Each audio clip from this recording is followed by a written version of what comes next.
Coming to get you, Barbara. It has been established that persons who have recently died have been returning to life and committing acts of murder. The unburied dead are coming back to life and seeking human victims.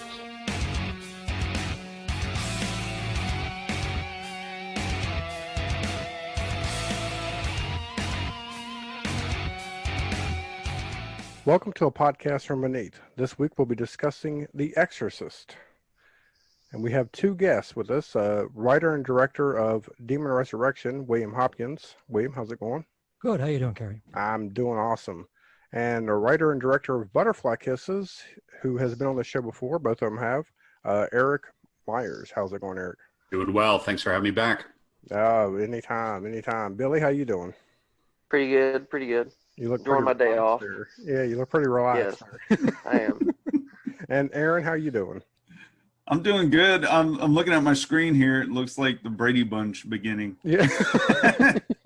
As it should. Yes. There you go. How's everybody getting along during the pandemic? Well, it's unusual times. We weren't expecting the end of the world. Right. Back in January, I think the biggest inconvenience that I thought we'd be facing was the fact that they weren't going to allow us to use plastic bags in the stores anymore. And shortly after that, we weren't even allowed to go out of our homes. So it certainly has been a shock to the system. But it might be appropriate to be talking about The Exorcist because that came out at a time, the book and the movie came out at a time when society was going through some big changes as well. Riots, assassinations, all the kids were on drugs. They were all having sex, apparently. I mean, it was a perfect time for The Exorcist, and I guess for some folks, they might still find some value in the film now, in the message of the film.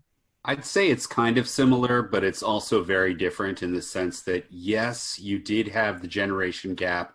Yes, you were post-Nixon. You were dealing with Watergate. You were dealing with, the youth rebellion in Vietnam and all that stuff. But the difference there is that drugs were easily accessible. Sex was something you were able to have without a mask.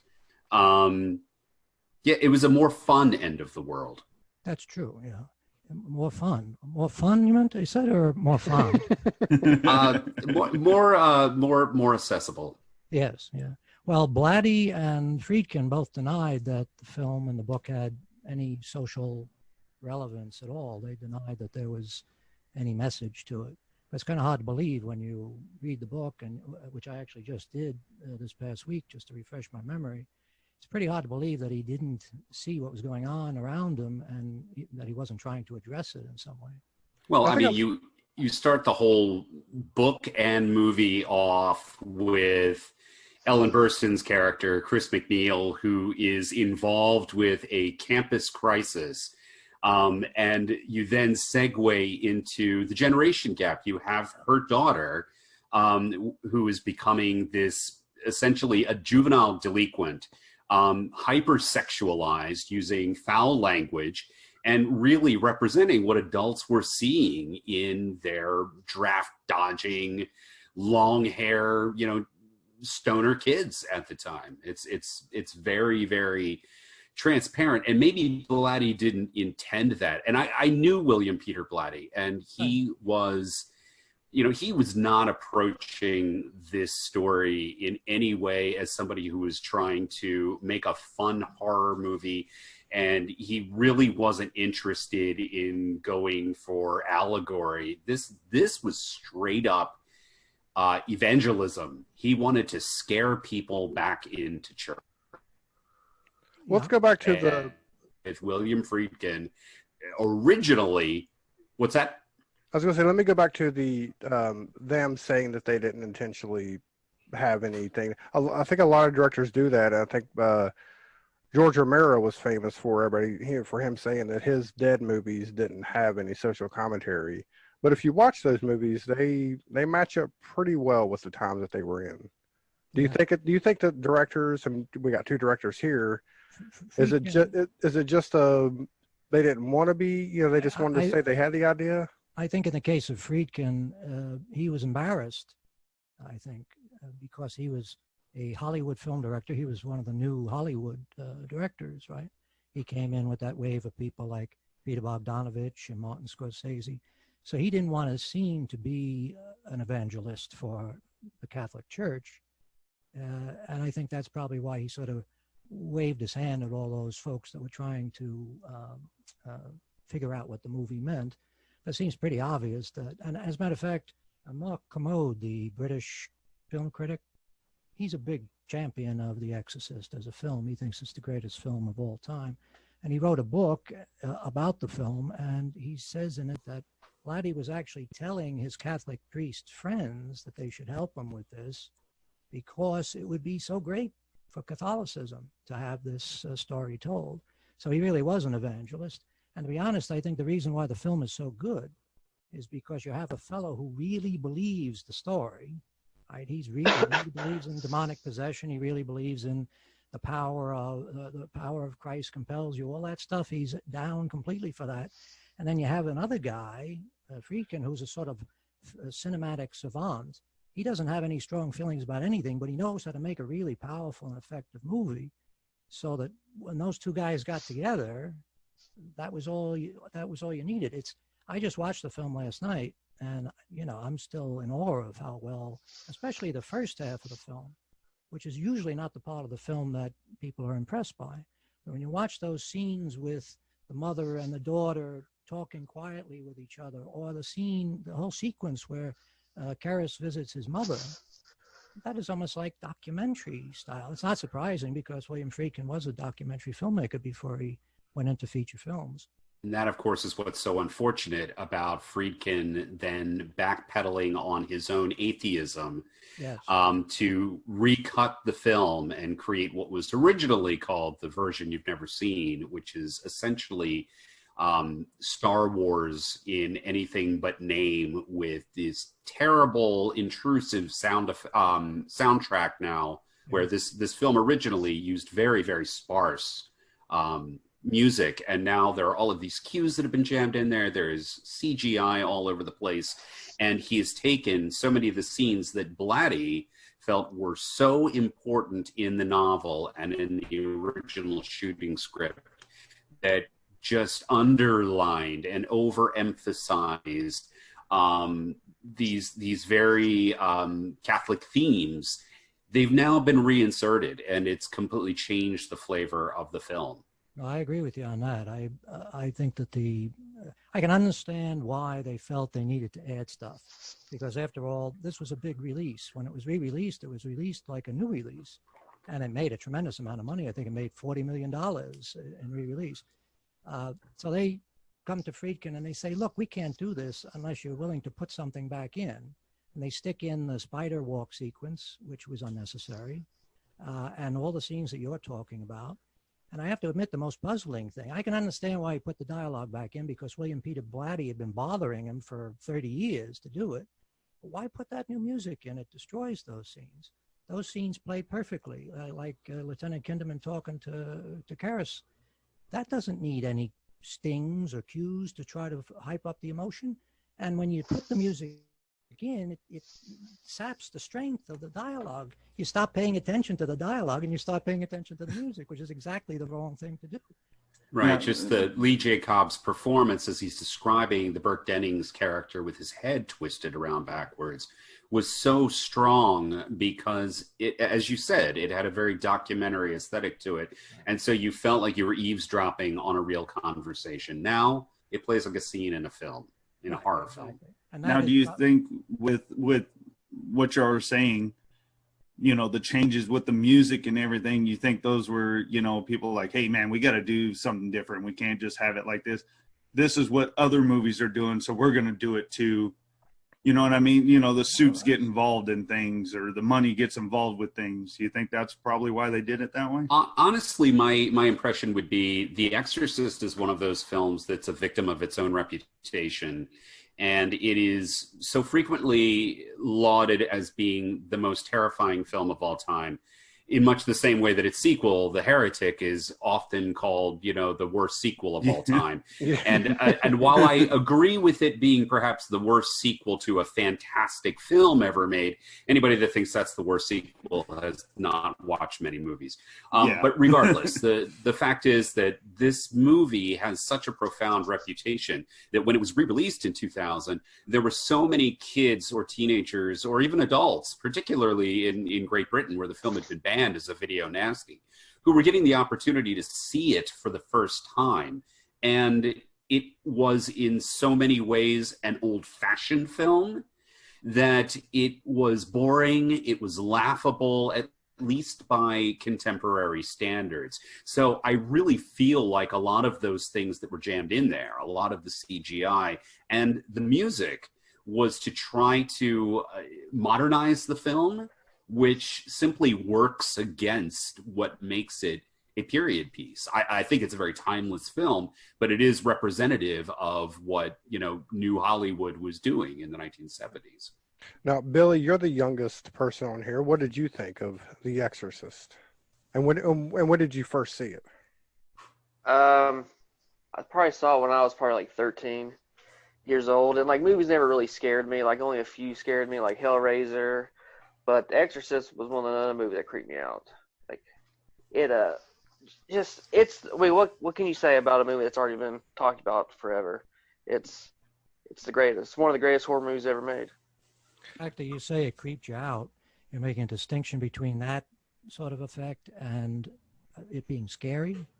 Because I think that's an interesting thing. A lot of people go to these movies expecting jump scares, gore effects, things like that. And if you don't have heads rolling and entrails being splayed around in the first 5 minutes, they say, what is this? This is boring.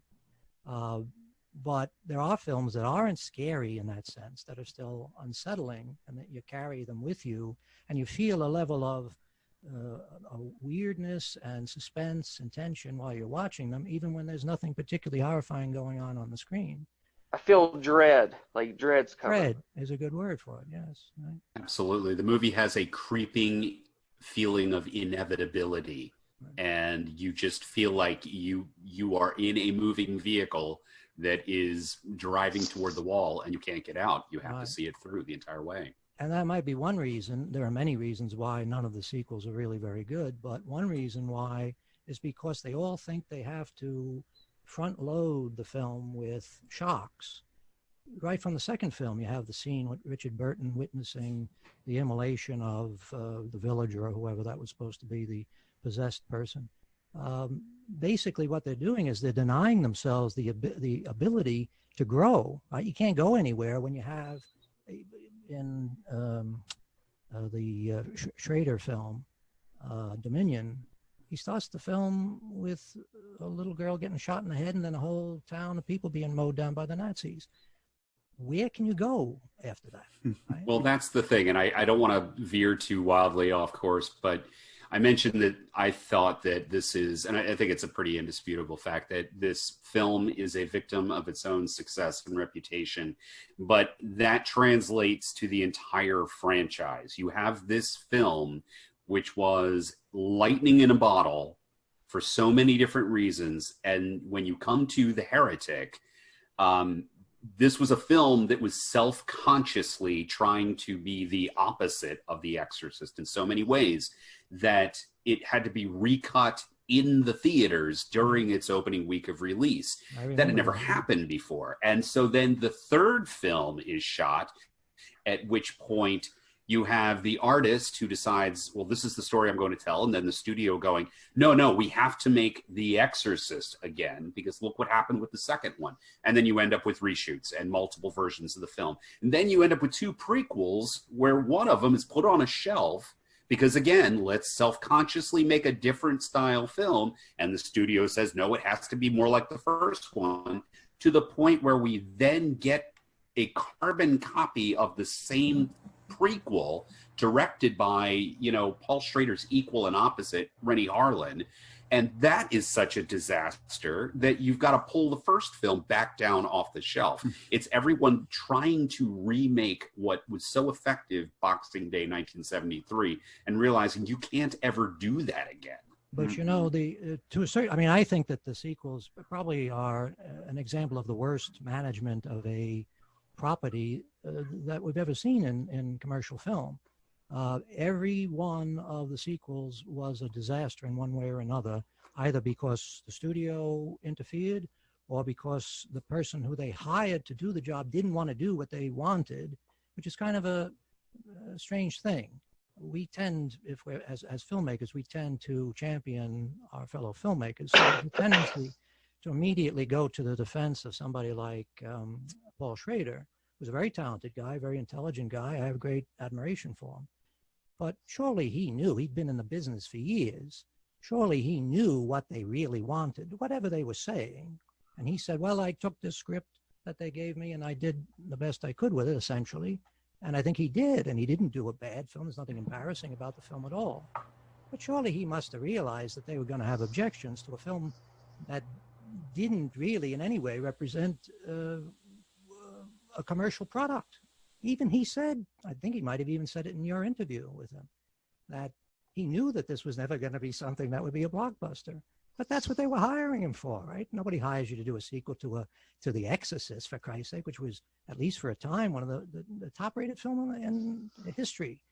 He thought that they were just asking him to come in and do some little story about British soldiers dealing with the tribes in Kenya. I mean, you know, and then he sutures on, which is what seems to have happened several times, right? I mean, the third one, the studio says you have to have an exorcism, and he has to really throw. Hello. Sorry. Paul Schrader calling to tell me. But I mean, he had to pretty much destroy his film to add in an exorcism that they would find acceptable. And he should have seen that coming too. I mean, he's another guy who'd been in the business. He was in the business before The Exorcist, right? He was writing Shirley MacLaine movies. He knows how these guys think. And he also had the experience of The Exorcist too, right? He knew that what a shit show that was. So we just recently covered The Exorcist 3, and that was our complaint, was the shoehorn, you know, the shoehorned ending of, you know, well, because when he originally was going to make it, he wanted to be nothing to do with The Exorcist. It was going to be the standalone. Yeah. Well, he wanted to use those characters and take. Yeah, and you've got of course you got to get the name. You know, you got to get the name on there, I guess, to get people in the seats. But that was our only problem with that movie, was the shoehorned ending. Well, the issue with that really comes down to a problem of concept, and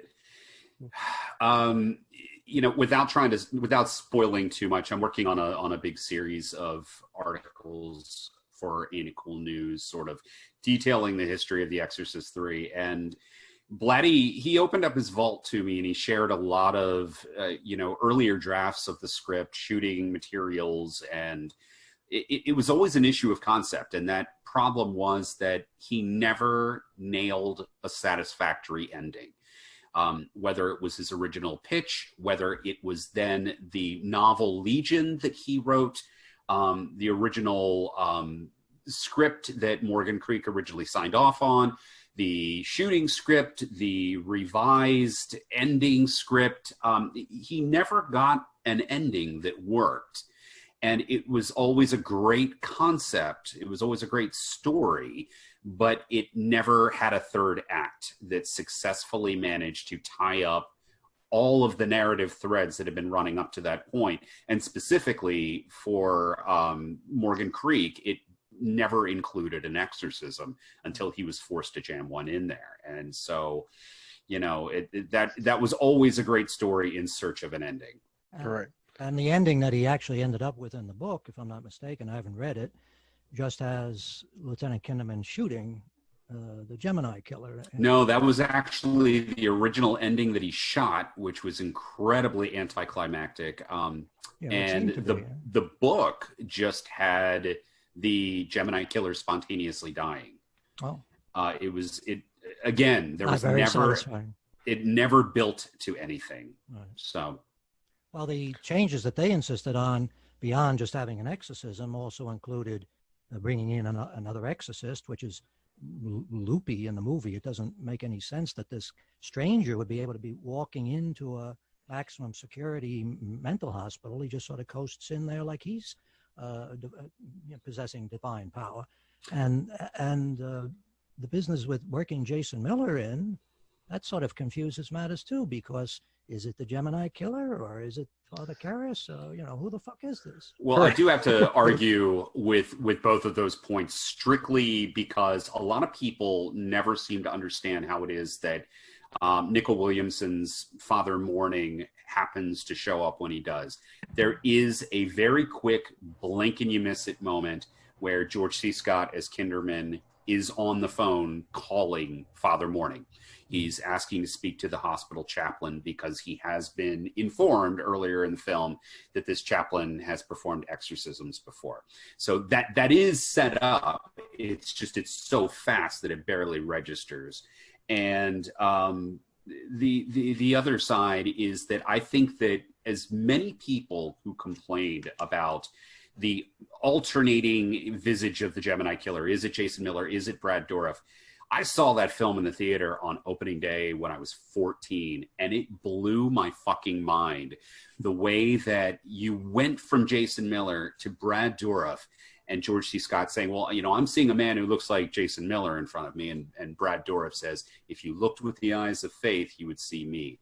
And I got it. And I went, this is brilliant. This is a way for us to see what we never saw in the original Exorcist. We always saw the external manifestation of evil as, the skin suit that Pazuzu or whatever, demonic entity you want to call it was wearing as Regan McNeil. Now we are getting to see underneath. And I thought that was brilliant and did not understand all the teenage girls in the theater that day that I heard whispering to their boyfriends, who is that? Right. I didn't get it. I was like, come on, guys, I'm 14. I understand this. One of the problems, though, is that in retrospect, we know that it was a decision that was forced on him, right? Sure. He didn't want to do that. And actually, Brad Dourif, if Lieutenant Kinderman looked at him and said, that man is Father Karras, then we would accept that because he is not the same actor that played Kinderman in The Exorcist. And the guy who's Ed Flanders is not the same guy that played Father Dyer. So the fact that all of those guys are different, and of course we have the big question, which is, I suppose, just one of those things about making a movie 20 years after the first one. How is it that George C. Scott's character is in his early 60s back in 1974, and he's still in his early 60s in 1990? And his daughter is still in, it looks like she's college age. Ed Flanders certainly seems like a man who's an aged version of, what's his name, O'Malley. Bill O'Malley, yeah. Right? But I guess they just said, look, we're going to do this movie and Lieutenant Kinderman is going to be the main character. He has to stay at the same age because otherwise he wouldn't be on the police force anymore if he was in his 80s, right? Well, yeah, and he's supposed to be, he's written as much older in Legion, in the book. But, for my money, recasting Reverend O'Malley with Ed Flanders and recasting, Lee J. Cobb had died, so you have George C. Scott, which I think is actually, it's actually kind of brilliant because a few years later, there was a remake of 12 Angry Men, and it was directed by William Friedkin, and the Lee J. Cobb role was played by George C. Scott. I just think it's very super cool. But regardless of all of that, you can get away with these peripheral characters in The Exorcist being recast, but that moment when we see Patient X revealed in light and we are supposed to instinctively go, holy shit, how is that Father Karras? It doesn't work if that's a recast. And Blatty shot all of these, little bits and pieces that were in the original cut. You had, a restaurant that they attend on George. There was supposed to be a photograph of Karras on the wall, and it's Brad Dourif, in the Karras role. A couple of little bits and bobs like that. And at this point, the only thing that survives in The Exorcist 3, it's a blink and you miss it shot during Kinderman's bizarre dream where he's at the the subway or the train station going from life to the afterlife, and there's a shot of Karras as Brad Dourif inside a bell jar, with his hands up and his wings sort of folded in this jar, sort of symbolizing that he's trapped, here on Earth.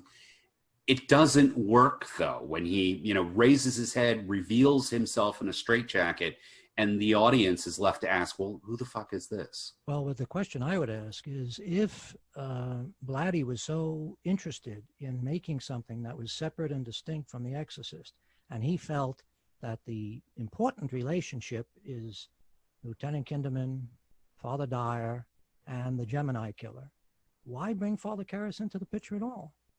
Why isn't this a story about Lieutenant Kinderman investigating the Gemini killer who is in league with demons and can make little old ladies crawl on the ceiling? Why isn't that the story? Well, yeah. I asked him point blank, I think I was probably the first person who ever asked him this question, because when I said it, he looked so dumbfounded and then a little bit pissed off and then got very peevish. And the question was, okay, if the story of The Exorcist is saying that if there are demons, then there are perhaps angels. And if, all of the evil in the world, demonstrates that there is an adversary, then all the good that happens, clearly underlines the fact that there is a supreme power of goodness. So at the end, God works through Karras, who decides that he is going to sacrifice his physical self, and suicide is a sin for Catholics. So by drawing the demon into himself and then throwing himself from the Prospect Street residence window down the Hitchcock stairs and dying, he saves this little girl and her family. And now we have been, demonstrated, that God is real. God has worked through Karras. He's renewed his faith. He is now going to go on to his heavenly reward. So how is it then that if God is good and God is just, that God then allows Pazuzu to slip the Gemini killer into Karras's body, therefore keeping him a prisoner inside his physical form with his brain reduced to mush, stuck anonymously in a straitjacket in a psych ward for 15, 16, 17, however many the actual years are supposed to be, because they say 15 in the movie, but it was 17 since the original Exorcist came out. How is that fulfilling the promise that, or Blatty's thesis in the original film? And he was so baffled by that he got incredibly pissed off, because he realized that he had sort of undermined his entire idea. Yeah. But, it also just all this discussion about this complicated crap about the Gemini killer being possessed by demons or in league with demons, and also Father Karras being in there. I mean, it just shows what an important influence William Friedkin was. If you read the original book and you read all of those passages when Father Damien is talking to Demon Reagan, and they go on and on and on, and it's like James Bond talking to Blofeld. And Friedkin must have looked at that and said, this isn't going to fly. I mean, I haven't seen the screenplay that Friedkin rejected from Blatty. Did he show that to you? It's very, very different. It's a lot more like The Exorcist 3. There's just so much heavy-handed symbolism everywhere. And yeah, it goes on. Those conversations go on and on, just like in the book. And with Karras justifying so many of the, what he considers natural sort of phenomenon based on the fact that, she's not a demon. Reagan is just, reading my mind and pulling the answers to, the Latin questions I'm asking her. She's just reading my mind, and I'm going, wait a minute.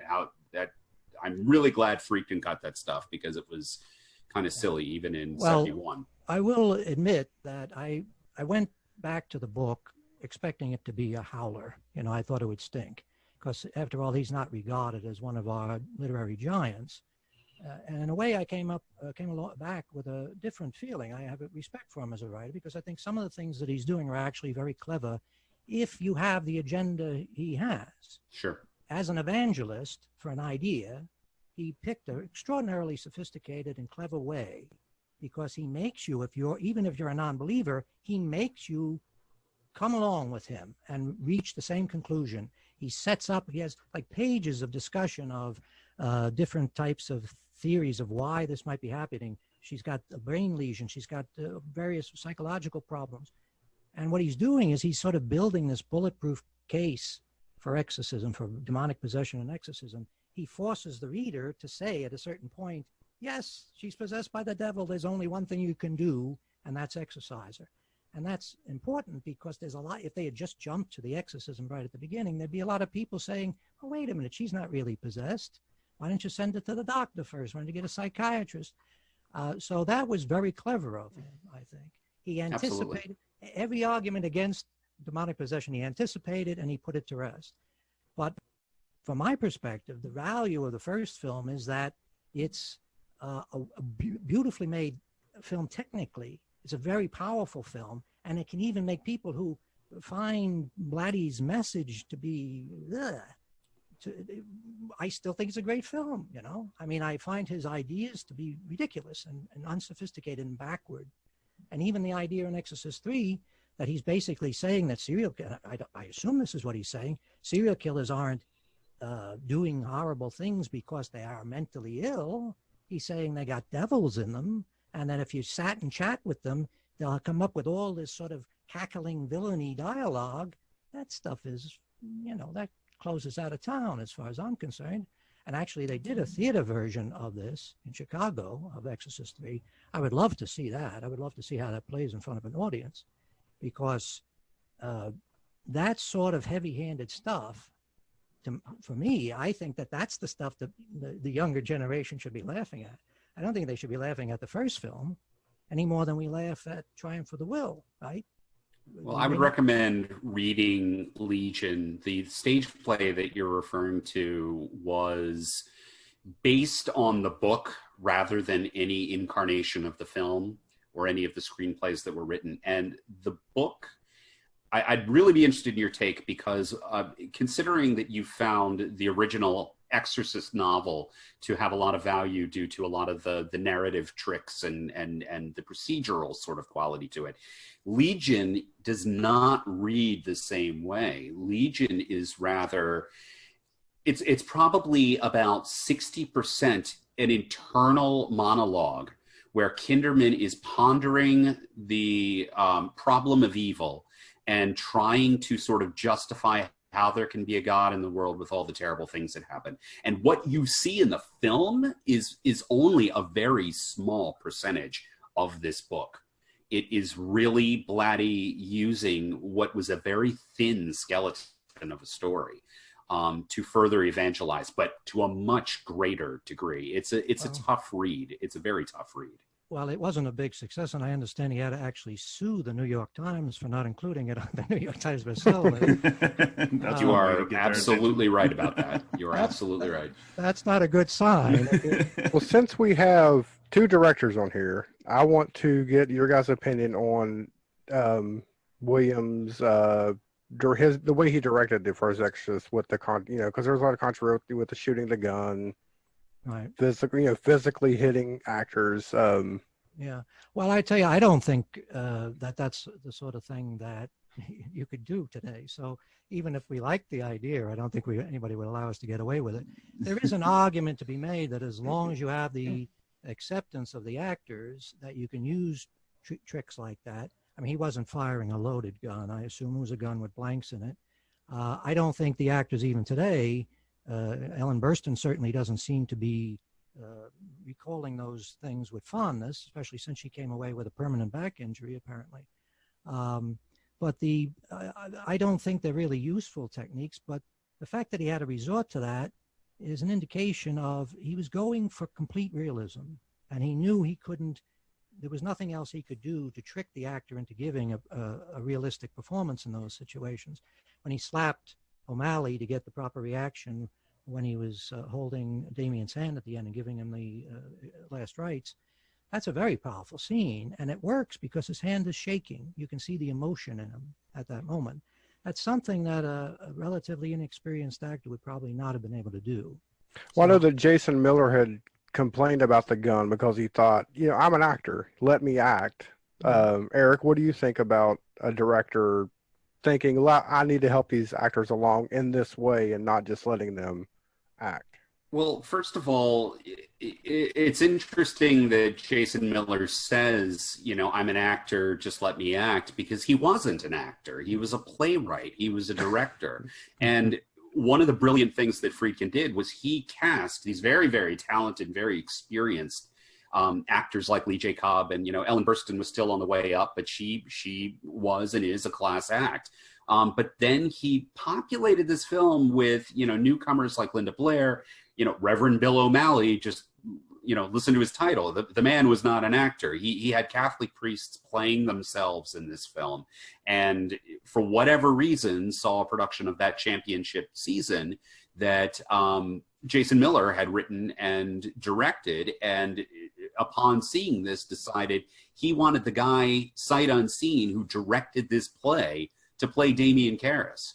Whatever weird, bizarre antenna that he had that was sending, that was receiving signals from God or Saturn or whatever, Friedkin made a masterpiece by making incredibly unconventional choices. And whether that was casting non-actors or firing off blanks or hitting priests across the face, I mean, it was the wild, wild west of filmmaking at that time. It was the collapse of the studio system, and you had Friedkin and De Palma and Scorsese and Coppola and Lucas and Milius and all of these film school guys who were coming in and breaking all the rules.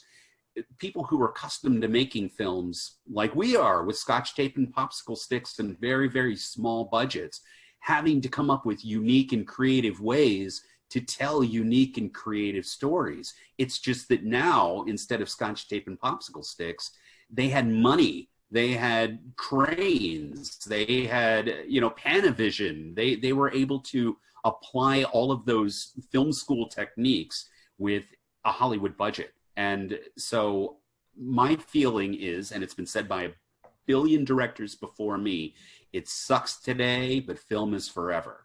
And when those actors and when that crew signed on and said, we're going to be working all day for months and months in a refrigerated set, and we're going to be getting paid for it. I don't have to like Friedkin personally, but the end product really speaks for itself. Yeah, and he isn't known as being a particularly lovely man, nor was Blatty, from what I understand. I don't see many people who are saying that he's the most lovely. He's not like the Peter Cushing of film directors. He's not somebody that everybody came away with nice stories about. But the fact is, while we would hope now we would find better ways, less risky ways than firing a gun on a set, even a gun with blanks is dangerous. We could take that idea and find other ways to maybe get a surprise out of our actors, or put them in the proper frame of mind to give them the right emotional cues, because that's the big problem, at least it's a problem that I had as a director, is that I'm thinking that the actor is my collaborator in telling the story. So I'm approaching them with, oh, you should do it this way because I want to achieve a certain effect later in the movie, and I got to set it up for that, or maybe the people won't understand unless you say it a certain way. Actors can't use that. Actors need you to tell them the emotion of the scene, right? That's what the director has to convey. How do I feel in this scene? Because the way you feel is the way you're going to act. And so he had his techniques. Maybe it didn't make him very popular. Maybe there are people of the surviving cast that still have their resentments. But I like I say, when I watched the first half of that movie just by itself, there's so many scenes in it where I'm in awe of what he was able to achieve. And it is him. And it's one of those strange instances where a director, they had their finger on the pulse. And then with the very next movie, it was just like, well, they went a step too far, or they lost their way. And he never made, as far as I can see, a film that comes anywhere near The Exorcist. Billy, let me ask you a question. Whenever you said that the movie didn't scare you, but it, I guess, creeped you out.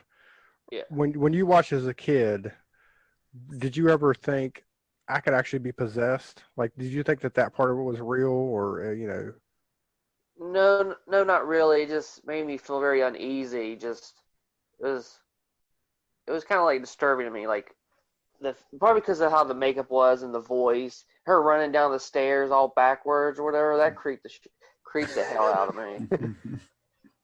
Aaron, what And about you? Whenever you first saw it, what were like your first initial thoughts on it? Man, I just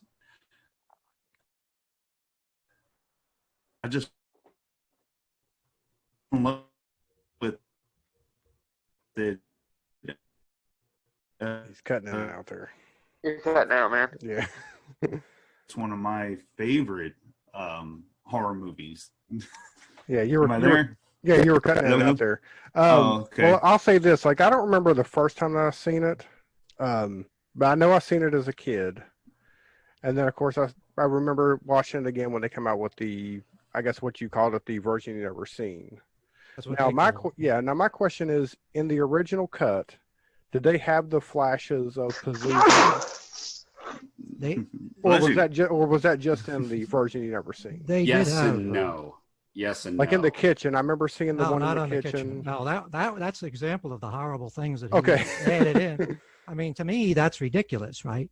The devil is not into branding. He's not going to put his face on a refrigerator. The Pazuzu face, or the demon face, people called it a subliminal cut. It isn't really a subliminal cut because you can see it. But those flashes at various points in the movie, when it's over people's faces, like I think there's a brief shot of a brief glimpse of the Pazuzu face over the wino in the subway. Am I right about that, Eric? No, you get the flash during Karras's dream about his mother calling for help and descending into the subway, and Which then that was a creepy scene. Just Yes. her standing in the street there to me was creepy. that is the most effective nightmare scene that I have ever seen, and a lot of that has to do with the sound design and the way that all of the ambient sound is very much pushed into the background, and in the foreground we're hearing Jason Miller breathing and mumbling in his sleep. It's incredible. But you see that flash during his dream of the death mask face, and then that shot is revisited later on during the exorcism. It appears over Linda Blair's face. But all of the other things that you're referring to, there's a shot during a previously deleted sequence where Reagan is receiving her first medical exam. It appears there. The shot where it appears in the kitchen over Ellen Burstyn's shoulder. On the top of the oven, is it? Yes. I believe yes. so, yeah. The devil has to find better places to put his face.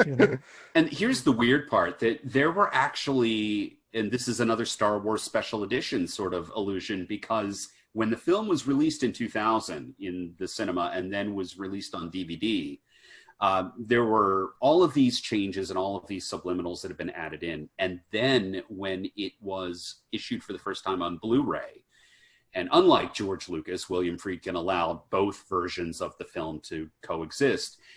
The version you've never seen has now had some of those elements removed. I noticed so that, you can only see them on the 2000 DVD, but it was very surreal. I watched The Exorcist with Blatty, and he was not aware of some of those elements that had been added in. There was a terrible shot where Ellen Burstyn opens Linda Blair's bedroom door, and you get this flash. It looks like a glow-in-the-dark Spencer's Gifts poster of Pazuzu's face on the back of the door. And then as there's a wide shot and we're seeing down the hallway out the bedroom door as Ellen Burstyn leaves the room and then goes down the stairs, and in the corner of Reagan's bedroom, the statue from Iraq of Pazuzu appears in the corner and then fades away. And I had to point those things out to Blatty. He didn't know they were there. And I was like, it's too bad you did. I can't imagine that eased his mind. yeah. I was like, should have let him but they're pass without knowing these terrible things.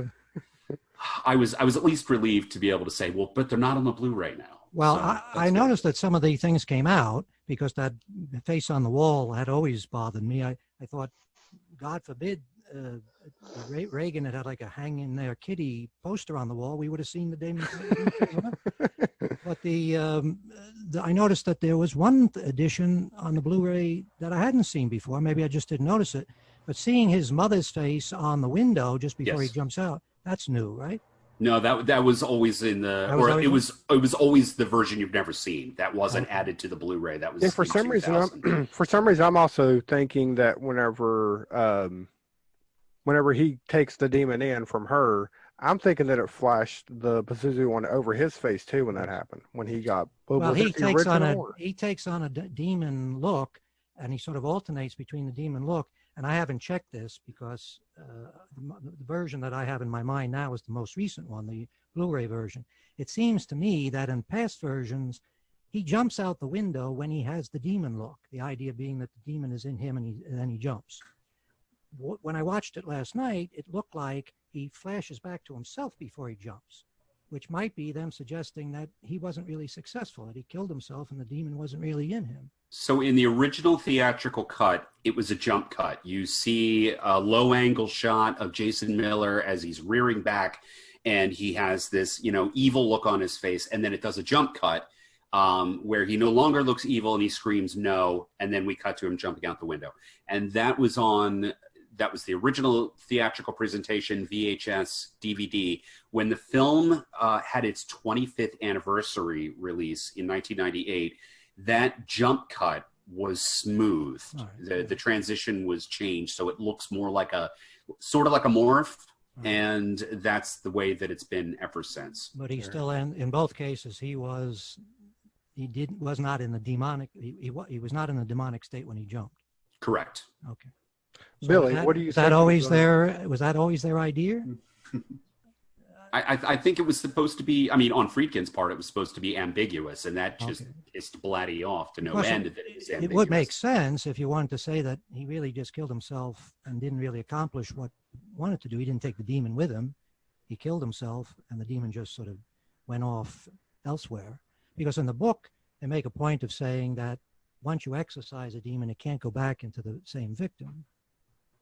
So if he got the demon out of her, and even if it was in himself, and then it left him, then conceivably, following their logic, he would be okay and she would be okay, and his suicide was unnecessary. It was unnecessary except for the sake of the drama. The Catholic priest has to become a martyr, so he has to kill himself one way or the other. As a matter of fact, in the book, Father Merrin tells Chris McNeil that his name comes from the Catholic priest who worked with the lepers. Well, that Catholic priest ended up as a leper. So that was the idea behind the name.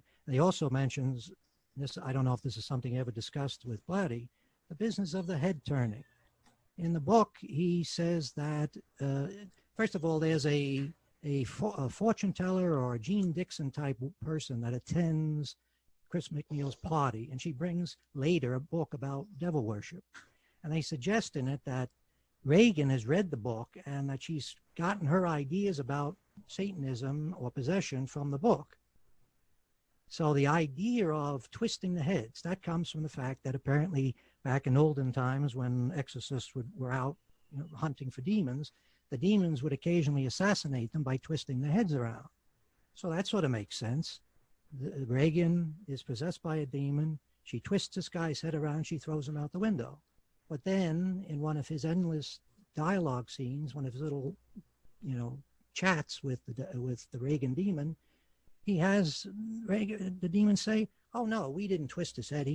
When he went out the window, his head got twisted around." I have to admit, I can't figure out why he would write that. I think for the same reason that the demon originally says, "I'm the devil," and then the next day says to Karis, "I was just pulling your leg. I'm not really the devil. We're a whole multitude of devils in here." And so the whole thing that Marin says about, he's a liar, but more dangerously and psychologically, he'll mix lies with the truth. And that's how he keeps you off guard. That sort of makes sense, but if I was, we're assuming that Blatty thinks that this is a devil or demons under the control of the devil. If you're sitting there and the priest says, "Did you twist that guy's head and throw him out the window?" He says, "Oh, no, that's not us. We didn't do that." I would say, yeah, we did that, and we're going to do the same to you. I mean, that would really put a nice brick in the back of his pants, right? If you're trying to scare people. Yeah, Right? for real. Say, just undo these straps, and I'll show you how it's done. But by that same token, he also, the demon allows itself to be sprinkled with tap water and reacts as if it's holy water, Right. which you go, okay, that's a ploy. But also allows itself to be recorded on tape at the same time, speaking in English in reverse, but English in reverse that is also dropping clues about the exorcist it wants to do battle with and its fear of being cast out of the body, because without a neurological functional system, these shapeless beings cannot touch the material world. So I think that there's a lot of ambiguity there on purpose, and why did the demon say this and why did the demon do that, that has us here, 40 some odd years later talking about it. Well, that's true enough, but I have to admit, I'm glad that Friedkin cut that stuff out, because Absolutely, yes. certainly wouldn't have made the film more effective.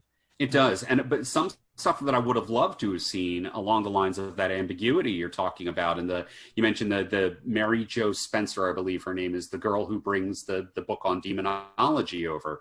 It also fills in some blanks that the film does not fill in, such as the desecration in Dahlgren Chapel, which is right across the street. If you've ever been to Georgetown, the university really is right there within walking distance, and there were other incidents that occurred in the book, such as, human excrement being found on the altar, and, profane messages that were written on altar cards using Sharon, the governess, her typewriter. All these things that indicated that Reagan was slipping out of the house after dark and doing these things that Kinderman was investigating. And for my money, the one allusion to that is the most frightening scene in the film, and that is when Kinderman is watching the house from his parked car and looks up at the bedroom window, and you get this shot of a shadow gliding past the window, which in just 1 2-second shot suggests she's playing possum. She can get out of those straps anytime she wants. Right. What's happening when the house is quiet at night? Is she sneaking around the house? Is she leaving the house? What things is she doing? That to me is the most terrifying thing in the film. Yeah, that certainly was an effective shot. The spider walk thing, I've always sort of objected to, because I think it breaks one of the rules of the film, which is that the devil doesn't want to take her around the house. He doesn't want to take her around the neighborhood, because if he did that, he would be forcing them to take the decision of putting her away. He prefers to keep her in the room and let them come to her, right? See, I think that scene was more shock value. I think it didn't fit like the narrative of the movie. It was just there for shock the audience. Out of style of the rest of the film, because a lot and of it's people clearly not Linda Blair as well. Yeah. Correct, yeah. She has this sort of sinewy neck that Linda Blair certainly doesn't have. But the devil would want them to come to the child, because that creates in them a greater feeling of despair. They have to take care of this child. And I think one of the themes of this movie, and it's a theme that actually was in several influential horror movies around the time, I think it's a little bit, you can see it in Jaws as well, is the pain that people feel when the innocent, weak people that are put in their trust, they can't defend. The mother can't figure out a way to help her child. The priest can't figure out a way to help his elderly mother. Sane priest can't find a way to help all these priests, these other priests that are having a crisis of faith. All these children that have been put in our care, and they're all being pulled away from us by monsters. And that's the great, when I watch the film, the thing that strikes me, absolutely the star player, the most valuable player, is Ellen Burstyn, because you see the anguish and the horror in her face. There's that scene when Lieutenant Kinderman comes fairly late in the movie, when he comes to continue the discussion, and she says at a certain point, "Do you want a cup of coffee?" And rather irritatingly, he says yes. So she has to get up with the cups and walk into the kitchen, and her hands are shaking.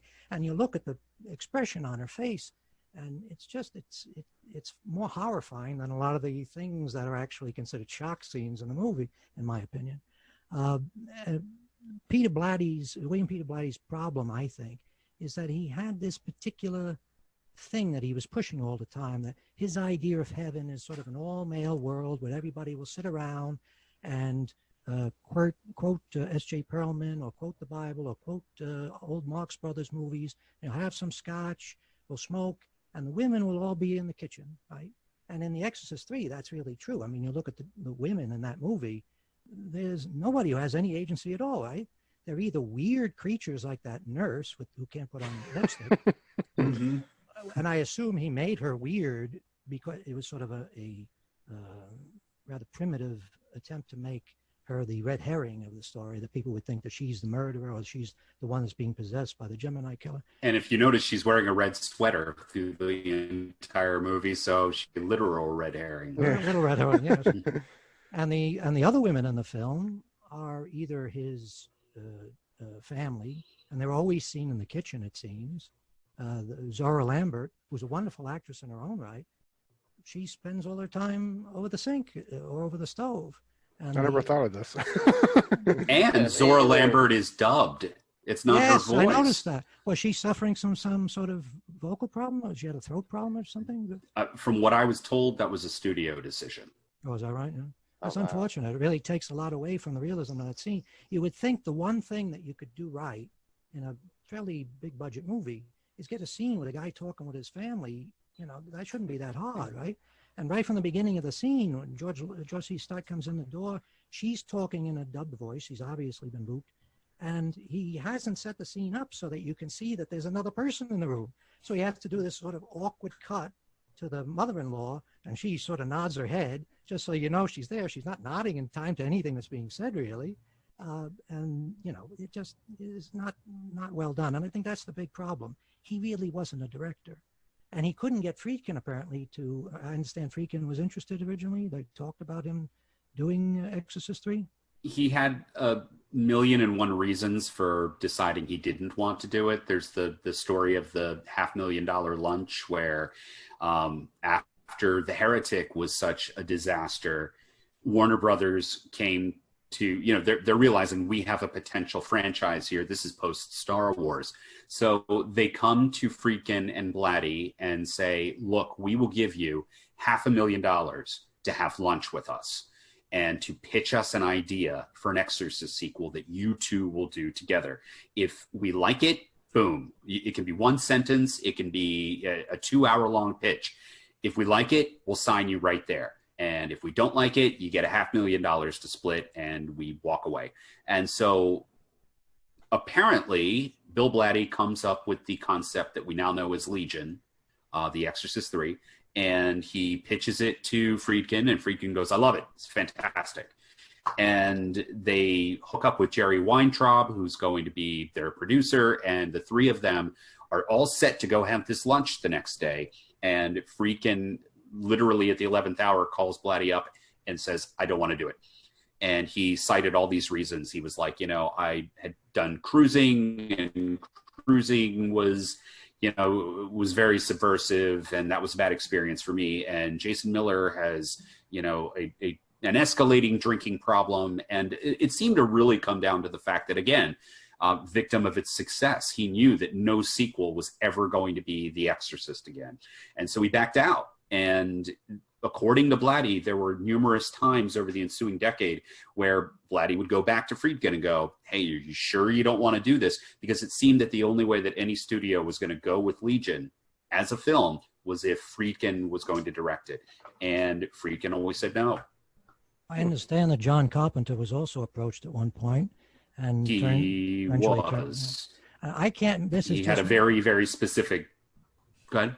I was just going to say, I have a fantasy. It's not based on anything, but my impression is that Friedkin, because of his experience with Blatty, and Carpenter, because of his brief experience in discussing the project with him, they both said, we don't want to do this because this guy is going to, I assume, be the producer or one of the producers of the film.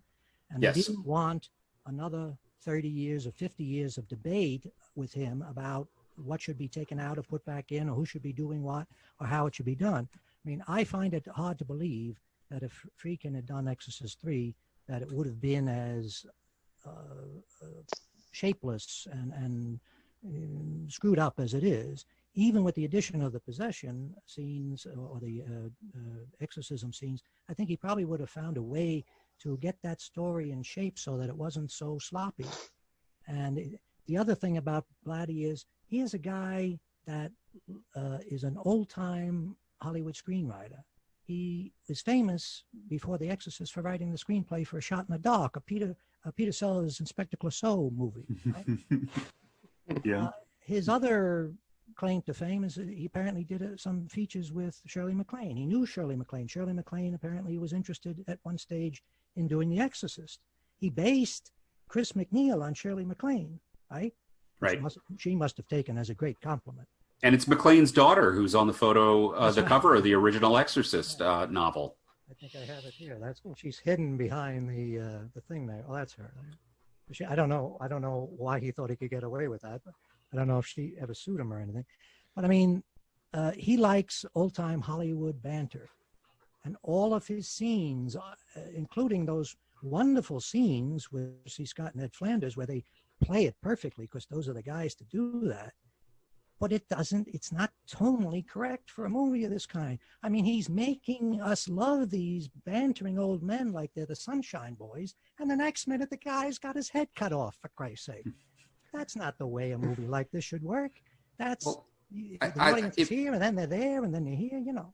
If you know anything about Blatty's problems with the original film, the original Exorcist, you know, he had issues from, you know, prior to the film being released, because apparently the version that we now know as the version you've never seen was the original assembly. And if you know anything about filmmaking, which I know you do, your assembly is not the same thing as a director's cut. And it is longer, it has so much superfluous content.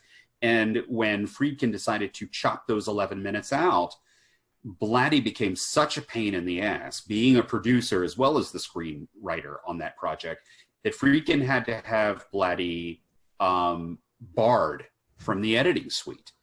And he wasn't allowed in. And when the film came out and audiences were misinterpreting the ending, due in part to that jump cut you mentioned, and were believing that Karras was not taking the demon into himself, asserting control of his own body before he could be used to murder Reagan and commit suicide by way of the window, rather audiences were thinking that the demon was causing Karras to commit defenestration, was killing him, was winning. And so Blatty was pitching all of these new endings that he and Friedkin would go and shoot. I heard about the one with Karras walking up the stairs like Jesus passing his apostles on the street. That sounds terrible. I mean, yes, and there was another one involving Father Dyer's character encountering a jogger down by the C&O Canal who gradually turns into Karras. In fact, Blatty was trying to get The Exorcist remade as a Fox miniseries in the late 90s. And I've read the script for that, and the ending is even more maudlin and involves a Dyer receiving a heavenly lemon drop because lemon drops are his favorite candy. It was not network TV ready, and I think what ultimately caused Blatty to pull the plug was the fact that Fox was trying to insist on Queen Latifah as Kinderman.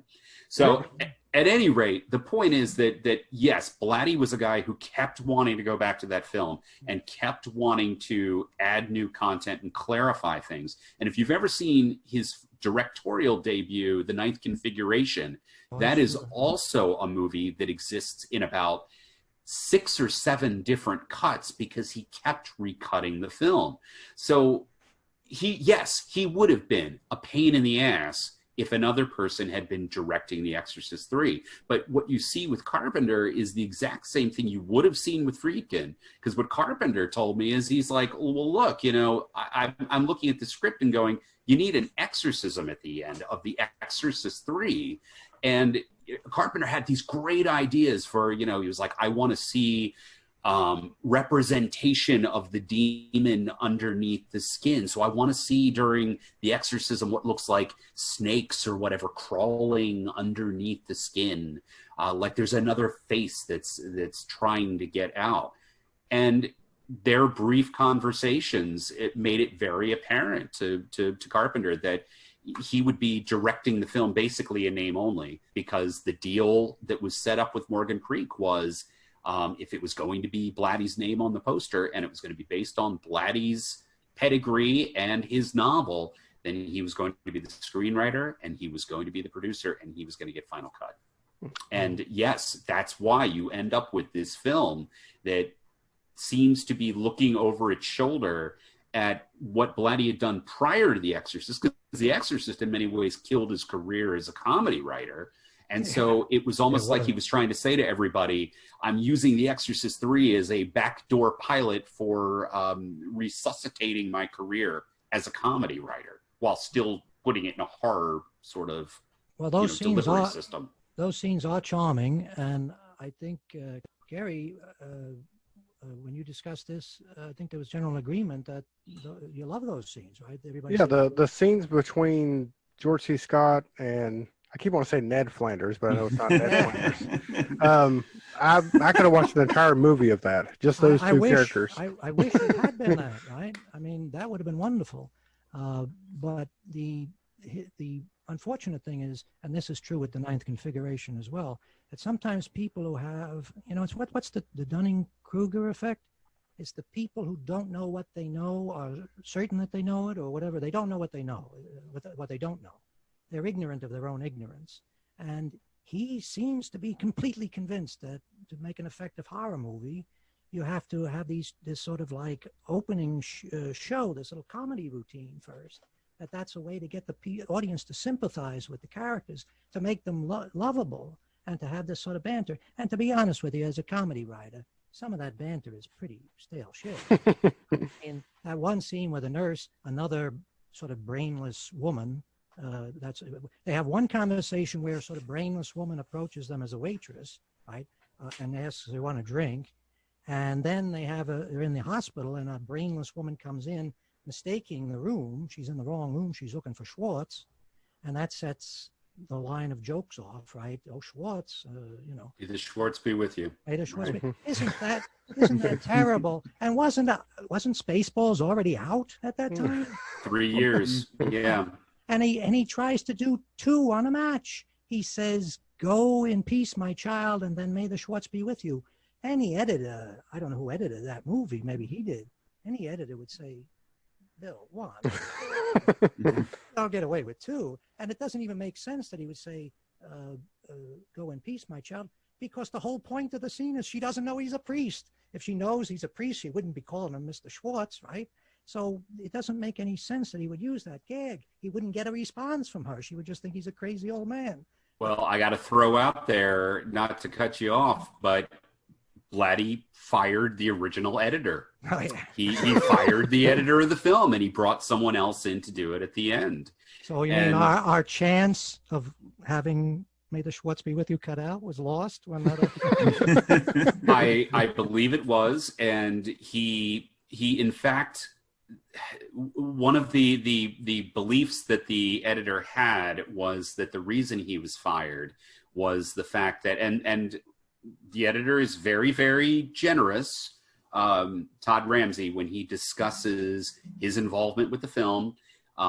He has mentioned a few things in such a way that suggests that Blatty very much a novice when knowing what to do with the camera, and that, anybody out there that's listening right now or watching this that has any idea with what the 180-degree rule is, or what is commonly referred to as the action axis. It's the way that cameras are situated in order to shoot dialogue scenes so that the space that each character is occupying at any given time. Blatty was apparently breaking that rule repeatedly, which was making it very, very difficult to edit a lot of these very, very long dialogue scenes. And the thing that was the tipping point was the fact that at the beginning of the film, we see a flashback to the final moments of The Exorcist, or the climax of the film, in which Father Karras is falling down the Hitchcock stairs. And in the original movie, the stuntman threw himself down the stairs, and they had to shoot that sort of in pieces. And if you've ever been to the steps, it has several landings going down. I mean, those steps are almost vertical. It is a very, very frightening thing and can give you vertigo. But nonetheless, there are opportunities. These landings are built there in part to make sure that anybody that falls isn't going to go all the way down. So it's edited in such a way in The Exorcist that you never see the stunt man go down in one continuous shot. In The Exorcist 3, Blatty was very proud that he was able to get a stunt guy to take the dive and go all the way to the bottom. And they linger on a static shot of the guy rolling down, and if you're looking and paying attention, it becomes a little bit obvious that what you'll see done for, you know, comedy in something like the Princess Bride, where the stunt people are clearly propelling themselves down the hill. You're seeing that in The Exorcist 3, and right before the stunt guy hits bottom, we go to a much tighter shot. And it's also apparent that the stunt guy is covering his face as he's going down, because he is not Jason Miller. Right. And that pissed Blatty off so much that his beautiful one-take master had this 1 second or 1.5 second insert at the very, very end, that was what caused him to fire his editor. Well, now I want to go back to, because I had some thoughts today about the original, and kind of two things. So, like, if this movie had came out today, you could easily say that that it was a metaphor for, let's say, mental illness, right? Instead of, you know, the exorcism, the possession, and all that, she was just mentally. If it was done today, or do you think that that's what he was doing then? I don't know if that's what he was trying to say, but I think if it came out today, you could definitely say that. And then my other thing, real quick, is the parents were divorced, and I think that there was the priest being sort of father figures. At the end of the movie, whenever she sees the priest and she recognizes the collar, right. And I was wondering, would you think there was some kind of like undertone about, you know, the father figures and all that, and then plus the mental illness? Well, you think it's a mental illness thing? Part of Blatty's view of the world is that the reason why the devil, Bram Stoker's Dracula is very similar in this respect. They're kind of interesting books because they share certain things. There's superficial similarities, but there are also thematic similarities. But one of the things that Bram Stoker and William Peter Blatty might have agreed on is that evil isn't in us good British folks. We're great folks, you know. Evil comes from over there. It infects us. Our only fault is when we leave the window open. And in Chris McNeil's house, there are all sorts of things that, according to Blatty, are opportunities for evil to get in, right? Her assistant, according to the book, is interested in Eastern philosophy and things like that. The child is allowed to play with a Ouija board. Well, we know, going back at least to the 30s, there were people in the Catholic Church, Christians in general, that said the Ouija board is, you know, the gateway or the pathway to evil. Ouija board, incidentally, Ouija is owned by Hasbro. Right. Mm-hmm. So there are some folks who got, you know, pretty screwy ideas about this. But he was right to put that in, because he was doing this sort of slow stepping towards the idea of the shock scenes, the obvious instances of demonic possession. You couldn't start that at full force. You had to do little things. Apparently the rats in the attic, right? That's something everybody's had the experience with. So you say, okay, well, that's like a first little step. Something's funny is going on. We're hearing funny sounds. And the next thing is the business with the Ouija board, the business with her candle flaming up when she's in the attic. And I thought the Ouija board, the planchette moving away from Linda Blair, and the candle flaring up, those were interesting, because it seemed like the filmmaker was allowing us to see stuff that the characters were sort of ignoring. Maybe they wanted to ignore. If she had been in the attic and the flame from the candle had practically reached the ceiling, she would have stopped and said, "What the fuck is going on? There's something strange." Yeah, what he I would have does, left right then and there. what he does very cleverly is immediately have her distracted by Carl coming in the attic, and so in her mind, she's not even going to think about what happened with the candle. She's thinking, "Oh, it must be just because I was scared by Carl suddenly appearing." And the business with the planchette is very obviously moving by itself, and she chooses not to see that. So what? And it's good that she doesn't, because it's not the time in the movie yet when the character should recognize that the devil is afoot. Yeah, I always took that as the candle was hitting a cobweb, and the cobweb is exploding into flame. That's how I always took that. I'll have to go back and watch it. I might have missed it.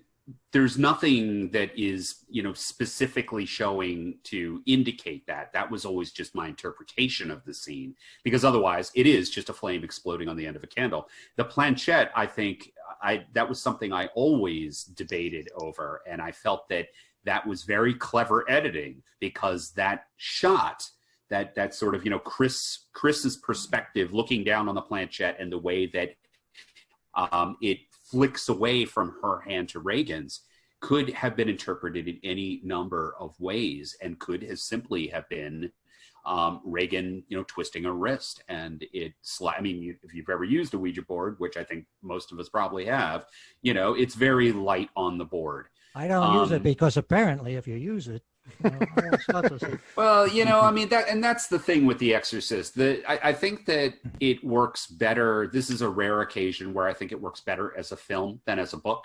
And that is in part because Blatty's evangelical message is tempered by Friedkin. And that, going back to the original question, I think that all of those things that we're referring to, the sort of embracing the, priestly, saintly figures at the end, that sort of Catholic iconography, that was all Blatty's intent. This is a story about, again, if we don't want to even look at it as allegory, as one-to-one allegory for what was happening in the world at the time, it is about the sort of secular world being one that is having a corrosive effect on the family unit. This is about the collapse of traditional family values. You have a woman who has chosen to leave her husband in, if it's the book, it's 71, if it's the film, it's 73. This is a modern woman with she's cut her hair. She wears her hair short. That's not something we do. And she's walking around in pants in every scene. She's head of. Also in the book, she's just getting ready to direct her own film. She's getting ready to direct her own film. And she has. We don't allow that. She is the head of household. She's not having to take money from her ex-husband. She is fully self-supportive. And she has hired another woman to live in the house and teach her daughter instead of being there. She's not cooking meals for the family. She has servants to do that. And she's working all day. She's putting her career first. And her daughter is essentially, metaphorically or literally raped by an invasive outside presence. And the only way to save this family is to turn attention back to where it should have been in the first place. And that is the church. That is traditional religious values. And at the end, that recognition, that embracing of the Catholic iconography and religion's place, its importance in our world, that's Blatty's message, and it's not one I get behind, which is partly why I prefer the film. Yes, and that period in film history, most of the other films that were really critically and commercially well received, all sort of took the God is dead position. For Blatty to come along and give this very message to a lot of people that evil isn't in you. Evil comes from outside. That's something that people were ready to embrace. And it's worth noting that apparently after the success of The Exorcist, there was a tremendous influx of men signing up for the priesthood.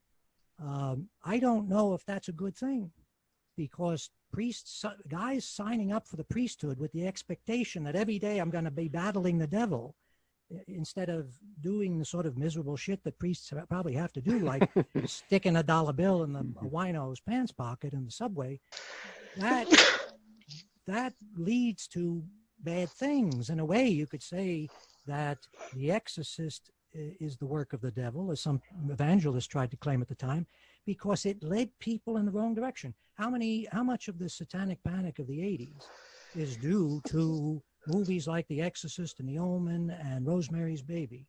Rosemary's Baby I'll leave on itself because that's a sort of social satire, but still those ideas that witches and cultists are among us and we have to protect our children, that's why we got the McMartin preschool situation, right? That's absolutely why we got the satanic panic, because you see all the copycat films in part, not just The Omen, but all of the, the spaghetti demon films, the blaxploitation ones. Yeah, you had all of these, based on true events books that were coming out and then being turned into films. You had opportunistic people like Ed and Lorraine Warren, who were going to these gullible families who couldn't afford their mortgage and said, okay, we're going to turn your house into a haunted house, and it's going to be based on a true story, same way The Exorcist was based on a true story. And then you end up with all of these films and all of this content that's out there. It just, none of it has Blatty's sort of message, whether you approve of that message or you don't. It was simply, it was schlock designed to entertain and to scare, and it worked on that level. But you're absolutely right. In the same way that the X-Files sort of tenderized society so that we're now in a position where nobody ever believes anything, everything's a conspiracy. The government is always in the wrong. All those guys driving around in black cars, they're all controlling the world, and they're doing it apparently to sell us out to aliens. That whole thing is the result of these movies and these TV shows. And I can't think that William Peter Blatty was pleased to hear that The Exorcist 3 was like Jeffrey Dahmer's favorite movie. Right. Yeah, exactly. And I think that says more, and it brings it right back around to Blatty's intent. Human beings are in search of meaning and purpose in what many would argue is a meaningless and purposeless existence. We are searching for destiny. We are looking for signs in the sky. And there are a lot of people who could make the argument that religion and belief systems exist to give us some sort of purpose where otherwise there is none. And so for people to be finding, if it's pareidolia in your entertainment and you're watching movies or watching TV shows and that is feeding your belief system, then you are using entertainment for the wrong reasons. Well, that may have been, that was the idea that he expressed to you as his sort of philosophy on these things? No, I mean, your interpretation? That's my personal interpretation. He was proud of the film, but I think he was also a bit embarrassed by the film. Embarrassed by virtue of the fact that it seemed that audiences were, rather than running to their nearest church to be saved and baptized, they were instead wanting more of that roller coaster, that experience that was The Exorcist. Well, I remember seeing The Exorcist when it came out. I may have, like yourself, seen it on its opening weekend. And I remember the reaction of the audience coming out of the theater. And it's kind of like the reaction of the audience coming out of the theater in the movie after Lieutenant Kinderman and Father Dry see the movie. That sort of happy look on their face, like nothing happened. Well, we got to get home and have dinner. No, you look at the reaction of people coming out of the theater after The Exorcist. It's like they'd just been hit in the head with a ball-peen hammer. There's I don't know what his message is other than simply we should believe that the devil is a real thing, a real force in the world, and that we have to be on guard against it. And the best way to be on guard is to, go to church and buddy up with a priest. But the message that he's sending in The Exorcist 3, and also to a certain extent in The Exorcist, is that mental illness is not the reason people are doing evil things.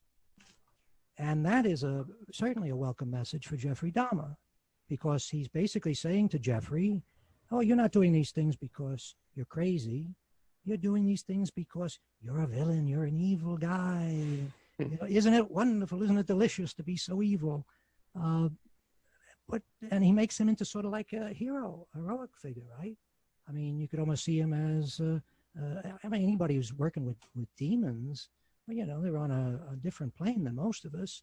That certainly distinguishes him from all the other serial killers who we assume are doing these horrible things just because they're nuts, right? So he's given Jeffrey Dahmer a purpose in life, right? He's made him seem better than what he is. One of the things I always thought about, one of the reasons why I don't particularly care for serial killer stories is because there's no drama there. There's not, it's like getting hit by a tornado. You can have a conversation like that with your serial killer. They don't have the mental ability to. They don't know why they're doing the things they're doing. It's not like they have a calculated purpose that they're trying to fulfill some biblical prophecy. They're just fucking crazy, and it's usually tied to sexual stuff, right? Sex involves sadomasochistic feelings that people have, and they can't handle that. They don't realize that when you're with a sex partner, maybe that person wants you to tie them up, but they don't want you to cut them up, right? I mean, the psychopaths or sociopaths don't have empathy for the people, for anybody else. That's the reason why they're so fucking dangerous. So he's sending a very pernicious message to everybody, but to serial killers. And I hate to say this, there's another thing about this that isn't really addressed. And I guess it's something that Peter Blatty would never want to address, which is this horrible, ongoing, decades-long sex scandal in the Catholic Church. In the book, he has a scene where somebody that Father Damien Karras is counseling comes to him and says, the terrible thing about being a priest is that I'm so lonely all the time and I can't express friendship for my fellow priests because they think I'm a fag, right? So he works that into his book. It's practically a chapter in his book. Obviously, this is an issue for him. I wonder what he thought about all these priests, including, unfortunately, I'm sorry to say, the guy who played Father Dyer. Just this past year, it being revealed that he's been accused of sexual abuse. What would Blatty, I mean, he's presenting this all-male club as a wonderful world to live in, but apparently some of the guys in the club are messing around with the altar boys, right? What would he think about that? And to what extent is the message that he's sending in The Exorcist responsible for that in a way? Maybe all these guys that came into the priesthood who shouldn't, they ended up looking for other ways to occupy their time. Have I said too much? No.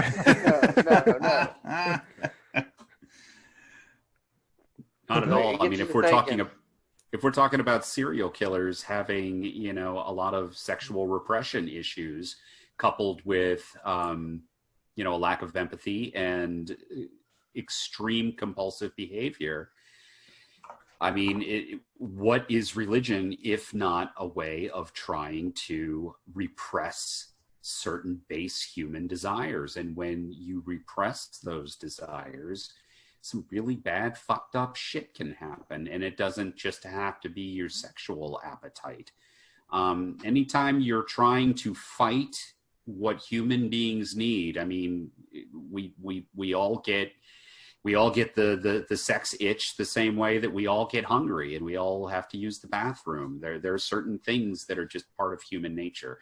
And when you try to turn those things off, you become very sick. And that sickness can be physical. It can also be mental. It can be emotional. That's a really interesting question. I know that Blatty was a very devout Catholic. He was waging a war of words and trying to mount legal campaigns against Georgetown University, the school that he attended and also filmed The Exorcist and The Exorcist 3 at, because of their tolerance of abortion. that was he happening. He objected just because one of Obama's administration were going and speaking at the university. It's not as if Georgetown University said, well, "Let everybody have an abuabortion." Right, but the fact is that he thought that that was desecrating this very sacred institution, and this, the fact that it was an upstanding place of very, very specific ideals, at least in its inception, and now it was being perverted by liberal politics and these crazy ideas like tolerance and he went so far to say that he thought that abortion was demonic, which actually set off a little bit of a philosophical or theological debate. I don't know where it would fall for a time there, with priests and various parties questioning whether abortion is the work of the devil or the work of demons. But I have to say, I think that the fact that he reached that sort of extreme, and Friedkin seems to have moved in that direction as well, he seems to have become a much more conservative figure, that's kind of sad. I don't think that Friedkin had any strong philosophical beliefs when he was making his movies early. Only somebody who is sort of agnostic about these things could do a movie like The Night They Raided Minsky's, which is like an old-fashioned comedy about strip clubs, and then do a Harold Pinter adaptation, which was actually very good, I thought, and then do The French Connection and The Exorcist, and then switch to doing something like Cruising and The Boys in the Band. I mean, how would anybody who had those sort of conservative feelings at that time say, well, yes, I'm going to be the guy, I'm going to be the go-to guy whenever Hollywood gets around to doing gay-themed films, I'm going to be raising my hand? That doesn't seem like a guy who was very conservative at the time. Or maybe it's just he didn't care. He didn't have any strong feelings about anything. He was just a great filmmaker, and he was willing to put his genius to work on whatever script was given to him. I'm always interested to see that he was fascinated by the little criminal things that happened along the edges of his film, like the fact that the guy who is one of the doctors in The Exorcist giving her the test turned out to be, a murderer or... Yes. Yeah, killed his girlfriend or his roommate or something? If that's the sort of thing, it's a detail that, if as a filmmaker, if that had happened, I would not be talking about it, because you don't want to distract what the real where the attention should be going. The audience shouldn't be sitting there thinking, well, that guy turned out to be a murderer. So I'm surprised that he would talk about that. But then when Cruising comes along, I read interviews where he was very interested in trying to describe all the actual events that Cruising was based on. And of course, he's become a master of that. He spent the past 30 years talking about all the actual events that The Exorcist was supposedly based on. And I remember at the time the film came out, he didn't seem, he didn't really deal with that sort of stuff. He just said, it doesn't have any message, and it's supposedly based on true events, but he stayed away from this nonsense now that he seems to be falling into now, of saying, yes, it was a real possession, and yes, it was a real exorcism, and our movie was directly taken from it. That's an unfortunate direction. It is, and the true story, and I say that with finger quotes, the true story behind the Exorcist is a close look at the available material out there will find that story, the alleged exorcism from 1949, and not alleged in the sense that an exorcism did take place, but the possession and all of the events surrounding that boy are very problematic and point toward a lot of psychosexual issues and possibly some abuse that he was being abused by his aunt. That is one of the stories. I don't want to say anything necessarily that's going to get me in trouble right now, but there are numerous family members who had some very, very odd behavior in that case.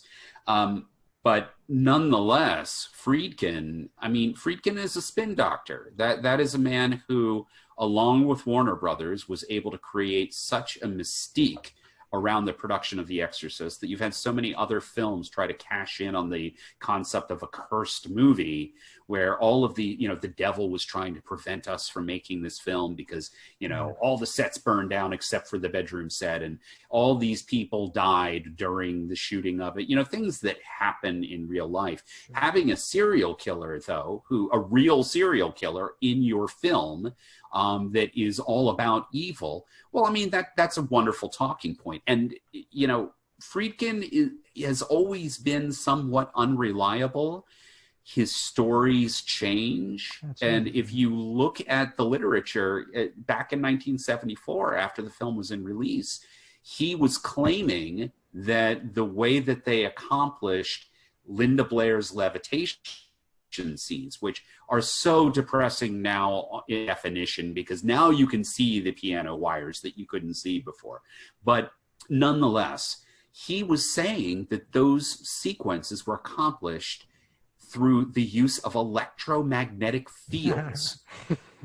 Total bullshit. Total bullshit. Even Blatty was coming out in the press and going, I have no idea what the hell this guy is talking about, because no giant magnets were being used, and there were no Lee lines involved with this or whatever. But Friedkin is a wonderful storyteller in more ways than one. Most commercial films, you'd say there's no harm in that sort of P.T. Barnum approach. But in a film where the whole point of it, the reason why it was so successful, is because it was so completely believable, right? That to layer on all this horseshit, it really distracts and makes you seem like less of an artist and more of a huckster. The sad thing for me is to see how many people fall for all that business. Even Ellen Burstyn, in interviews, says, well, she thinks there was an awful large number of people that died. It wasn't, and they weren't even people involved with the production. I mean, if you include people's brothers and sisters and aunts and uncles, then sure, there are going to be a crew and a cast and a crew of hundreds of people. There are going to be some people that die in the course of a year. It's not, they do that with a lot of movies. They did that with with Poltergeist as well, right? They have a fire on the set or something, and it's the devil. Why would the devil want to stop you from making this movie? This is the best advertisement the devil ever got. I mean, if it was a good advertisement for the Catholic Church, it certainly did all right by the devil as well, right? And that's really, when you stop and think about it, that gets to the question that's in the film, which is, why is the devil doing this to this little girl? And they, in the reinserted scene, say, Father Merrin says, well, it's because the devil wants us to despair, and he wants us to doubt that God could love us, or something to that effect, which is right off the stable floor, right? I mean, that's nonsense. Why would the devil go through all this trouble over a little girl and a few people that are standing around and watching? And if the devil really wanted to create evil in the world, to stir up evil, how about whispering to one of those priests, hey, take a look at that little boy over there? That's, a possession that really causes real harm. Just look at the effect that the sex abuse scandal has had on people all over the world for the past 30 years. Well, yeah, and I think that you are setting yourself up, if this is supposed to be some sort of an evangelical message, for the criticism that the devil isn't all that frightening when he or his minions have the ability to manifest by taking over a human body and controlling it like a puppet, and choosing of all the houses in Washington, D.C., or in a suburb in that area, to say, I'm going to go after that 12-year-old child rather than that other house in Washington, D.C., where there's a guy with his finger on the literal button to nuke all the countries in the world. I mean, the devil is thinking very, very small here. Somebody at 20th Century Fox must have had the same idea, because we got The Omen a few years later. So Billy, let me ask you this. Do you think that this movie holds up still when you watch it now? Do you get the same creepiness and uneasy that you had the first time you saw it? Just probably by like the head turning part. Just the head turning part? Yeah, right now still. But no, it still holds up. It's still like nothing's probably ever going to be when it comes to Exorcist movies. I mean, you're never going to find that same magic. It's right. This is number one when it comes to the Exorcist movies. Aaron, what about you? You think it holds up still got the same chills that you had got before? Yeah, like I was trying to say before, yeah, it's one of my favorites. It always will be. Yeah,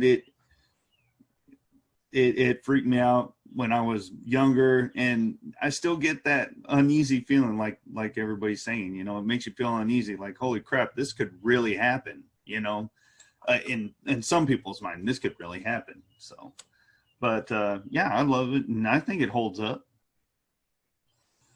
One thing I would say in favor of William Peter Blatty as a director, there's one scene in Exorcist 3 that is unsurpassed. And the reason why it works, I think you know the scene I'm talking about, the jump scare scene with the nurse being attacked with the scissors. Yes. Which are not a real thing, by the way. Okay. Which is a flaw in the storytelling, in my opinion. You should not use imaginary instruments in a film like that. But the reason why that works is because he forces people to look deeply into the frame. They have to watch stuff that's far away, and they have to interpret the stuff they're seeing, right? And then when something happens that is so abrupt, it's genuinely shocking. And in a way, it's tied to the whole idea that the best way to really disturb people is to force them to use their imagination a little bit, to look deeply, to pay attention, right? That's when you have them in the palm of your hands as a filmmaker, and you really have the opportunity to shock them. But most filmmakers today, when they're doing horror movies, it's a lot of quick cutting, a lot of CGI, and a lot of the horror stuff, the gore and monsters, right up front, with no mystery. The audience doesn't have to use their imagination. They don't have to look for anything. They don't have to interpret anything.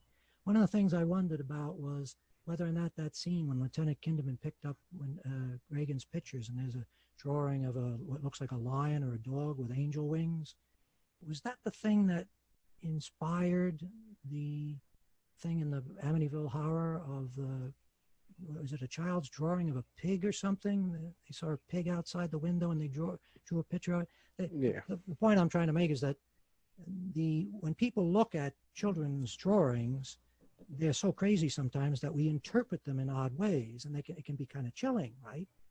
It's scary.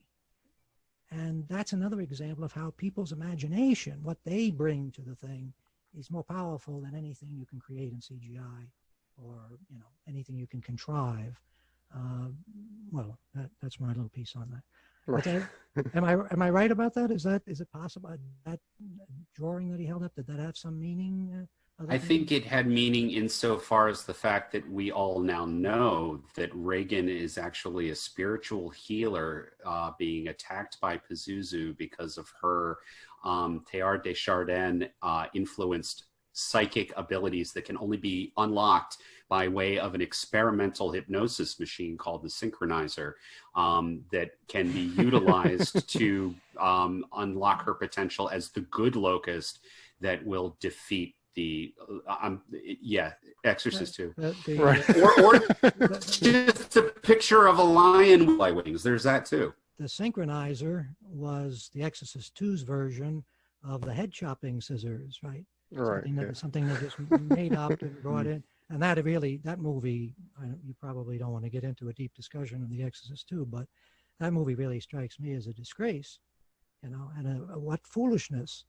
They go to a director who already turned down the first one because he thought the story was deplorable. He didn't want to have anything to do with it. And they say, well, this has been a tremendous success, so now we want you to do the sequel.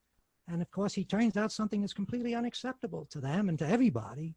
Okay, I'm going to argue this fact. If you guys ever want to do this conversation again, but talk about Exorcist 2, The Heretic, I am there. Just name the time. We will have to do that. We have to do that. I am there. Now there's one thing I want to touch on, Erik. I believe you told me that you were the first person outside of Warner Brothers to see Dominion, The Exorcist, right?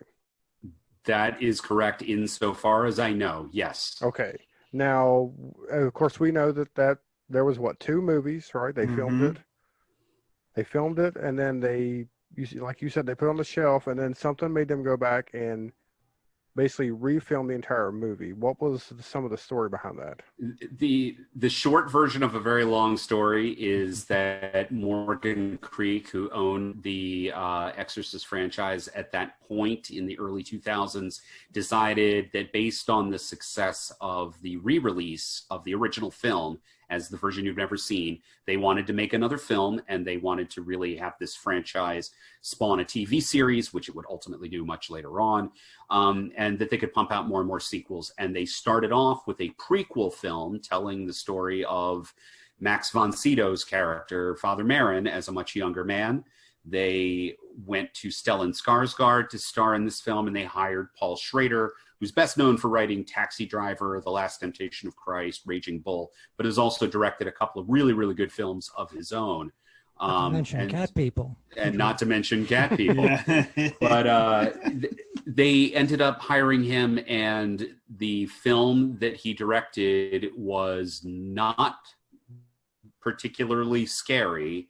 And the studio freaked out, and they, in a very unprecedented pre-Disney Star Wars move, decided that they were going to put the film on the shelf. They were going to tweak the script. They rewrote it, but it's basically the exact same movie. They utilized the same cinematographer, Vittorio Storaro. They utilized most of the same sets, most of the same actors with a few recasts here and there. But they got Rennie Harlan to come in. And it was like the ultimate film school experiment. It's like give two very different directors pretty much the same script and the same cast and crew, and watch the end result side by side. And in the case of Rennie Harlan's movie, it was called Exorcist: The Beginning. It came out in August of 2004, and it was a terrible bomb. And this is after Morgan Creek had shot two completely different movies, and then spent money on the advertising campaign. It was a huge investment to do this. And this wasn't Star Wars. This wasn't reshooting, Solo after it had already been done. This is The Exorcist. It was a very different sort of blockbuster, and required more of a return than a Star Wars movie was guaranteed to get. And what ended up happening was they panicked, Morgan Creek, and they said, what the hell are we going to do here to recoup our investment? Then they start looking at Paul Schrader's movie sitting there on the shelf, and yet at this point still in an unfinished state. And they decided that they were going to premiere it in 2005 at the Brussels International Film Festival. And prior to that screening, I was writing for a movie website at that point, and I managed to wrangle an invitation from Schrader to go to New York, to go to his office, and to see the film. So I watched Dominion, prequel to The Exorcist, which is like an alternate universe version of Exorcist: The Beginning. And I watched it in Schrader's office. It had time code running along the bottom. It had a title card that just came up and said Exorcist 4. And the thing as a filmmaker that originally stood out in my mind was the fact that I was like, okay, I know what rough cuts look like, or what unfinished films look like. There are a lot of people who just assume that what is filmed on set and then uploaded into your computer or edited on your flatbed editor on film, that's what the finished movie looks like. And that's not the case, because an unfinished film does not have the Foley sound effects, does not have the full mix applied, or ADR, or score, or color timing, all sorts of components that are so vital to the way that a movie feels when you watch it. And so watching what I saw, I was like, okay, this is an unfinished movie. I can tell, I can fill in the blanks with my brain. And after I watched it, Schrader took me out to lunch, and he gave me the first tell-all interview.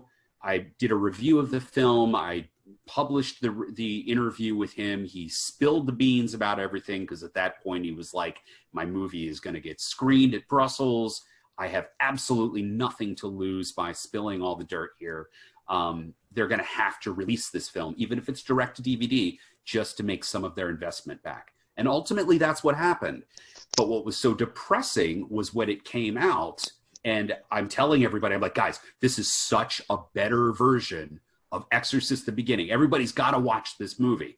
And I go home and I put the DVD in my player, and what comes on is almost completely what I saw in Schrader's office, because Morgan Creek gave him basically like $2 to finish the film. And so it doesn't look or sound or feel like a finished movie. It has special effects that aren't all there. Schrader's wife, Mary Beth Hurt, is, she did a voice temp track for the demon. That's what's in the finished movie at this point. It's really hard to be able to watch Dominion and to give it a fair estimation of its value, especially when you compare it to Exorcist: The Beginning, which is not a good movie either, but it is a polished version of the same thing. Have you seen the film, the Schrader version, recently? Yes. Did Yes. you notice any improvements? No, it's exactly the same movie as 2005. That's funny because I seem to, it's just me, I guess. The hyenas look much more convincing. Maybe I'm just getting used to CGI hyenas. But did he, in his discussions with you, did he give you any idea of why it is that this little crippled boy, Chi-Chi, who is in Kenya, is played by a Filipino? What was in the original script and was not in the finished, or if we're going to call it the finished film, was that this boy was partly an outcast and considered to be a bad omen in the village, based on his physical appearance, which was the result of his mother having been raped by a foreign soldier. Oh, I see. And so he was supposed to be, Mixed a blood. mixed I thought blood. it seemed a little unfortunate because it seems like it sort of plays on these old ideas that retarded children look mongoloid, is the expression that they used to use, which means that they look Asian. And in this, he's all through the movie wearing all the sort of things that you would say are sort of stereotypical mongoloid things.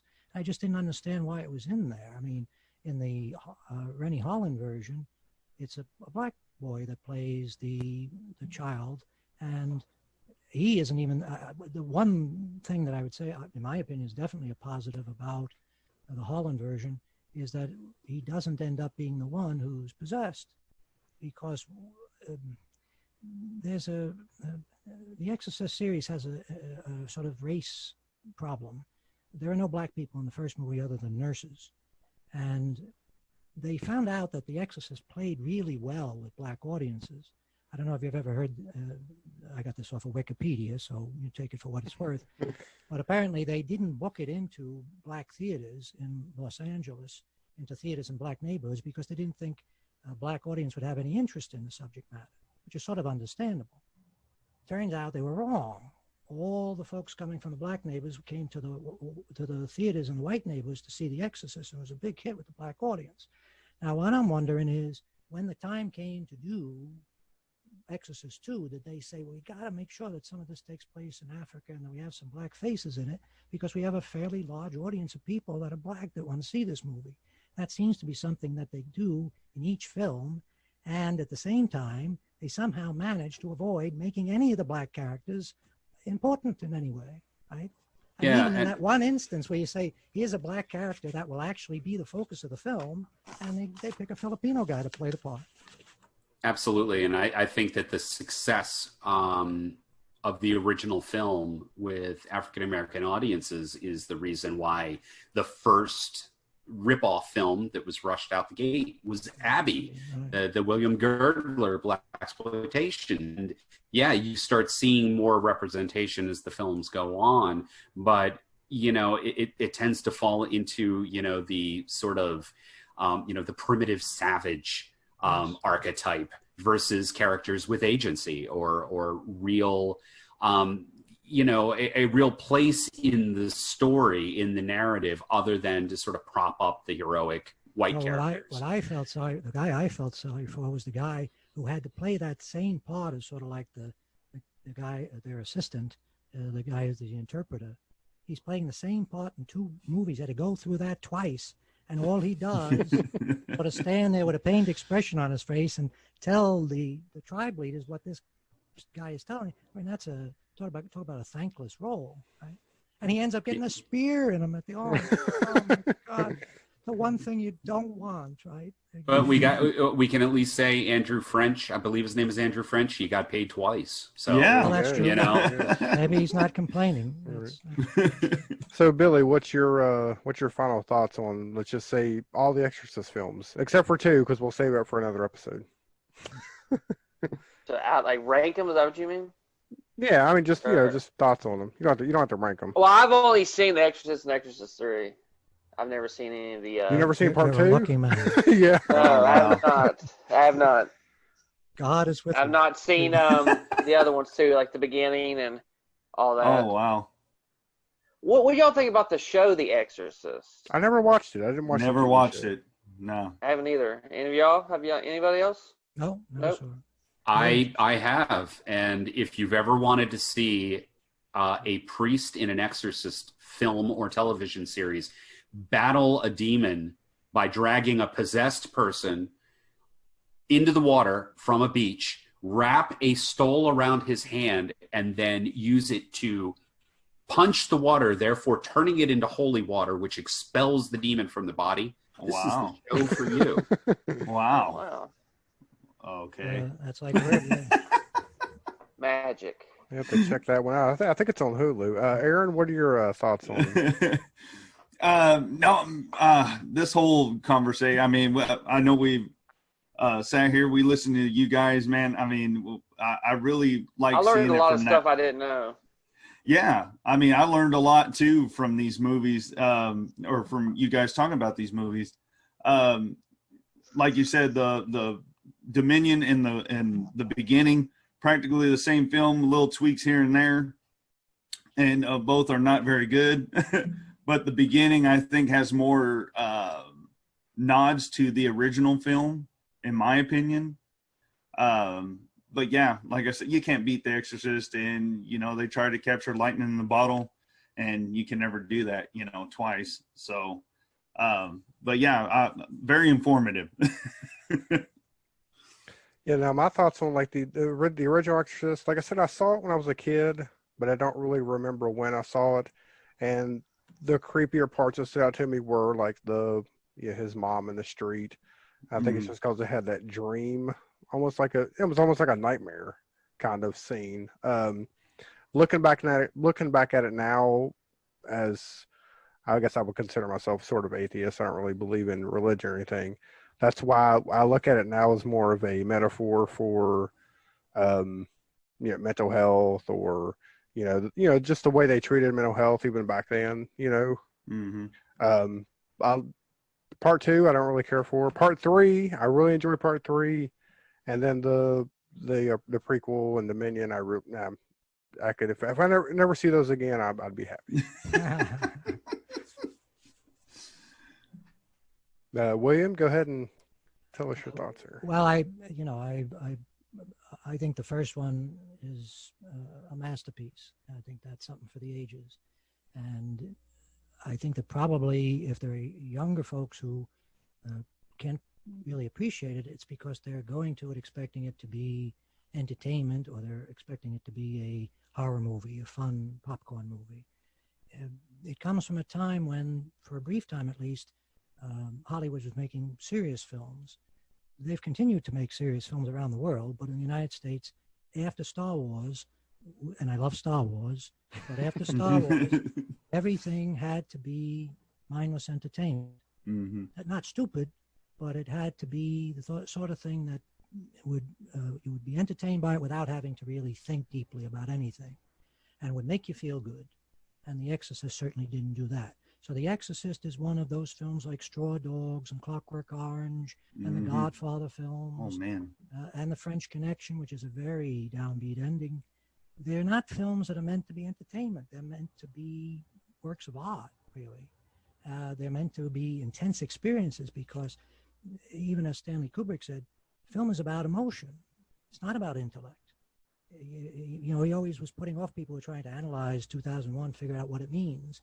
And he said that it was the young people that were experiencing it the way it should be experienced, which is just let it wash all over you and make of it what you will. So I love the film. I'm completely in disagreement with his philosophy. I think it's bad thinking. It's, I won't say evil, but it's not something I would want to put my name on. But I admire the filmmaking. I can't help it. And as far as the sequels, well, I don't know what to say. I assume and I hope that a lot of people lost their jobs because there's no excuse for it. I understand they're doing a commercial thing, and that's fine. But to be so inept, I mean, we often think of studio executives as being evil creatures, right? They're always trying to force the artist to do something that they shouldn't do. But at least most of the time, they're not complete assholes, right? They're not inept. They don't throw money away by making two versions of the same bad script, right? I mean, didn't anybody after the first one, when they saw the first one, they said, oh, no, this is not what we have in mind. Let's start from scratch. Let everybody go home. And let's get some new writers in here and let's come up with something that makes sense instead of this thing that we're going to have to try to stick stuff on and take this out, put that on, all this nonsense. As soon as you hear something like that about a movie, you know it's going to stick, right? I mean, Exorcist 2, as you said, they had to pull it out of the theaters, practically pulling the reels off the projectors. William Friedkin said that, and I don't know if this is true, but it's a great story. He said that the crowd, after 10 minutes of the movie, was chasing Warner executives down the block. Hard to believe, but it's a lovely image. That sort of incompetence is disgusting, in my opinion. It's disgraceful. And to keep doing it, one fiasco, a monumental fiasco that embarrasses everybody, and then fuck with the third one, right? You can't leave it alone. Say, nobody says, hey, the last time we really didn't look too good. Maybe we should let this bloody guy just do what he wants, and at the least we can say it's his vision. If it stinks, it's his fault. Instead, they take it on themselves, right? And I don't know what the hell to say about the fourth one, or the fourth and fifth one. That's just inconceivable to me. That's incompetence on an epic level, a mythical level. And neither of the films turned out to be good films, which is even more extraordinary. You think they would have gotten one right just by accident.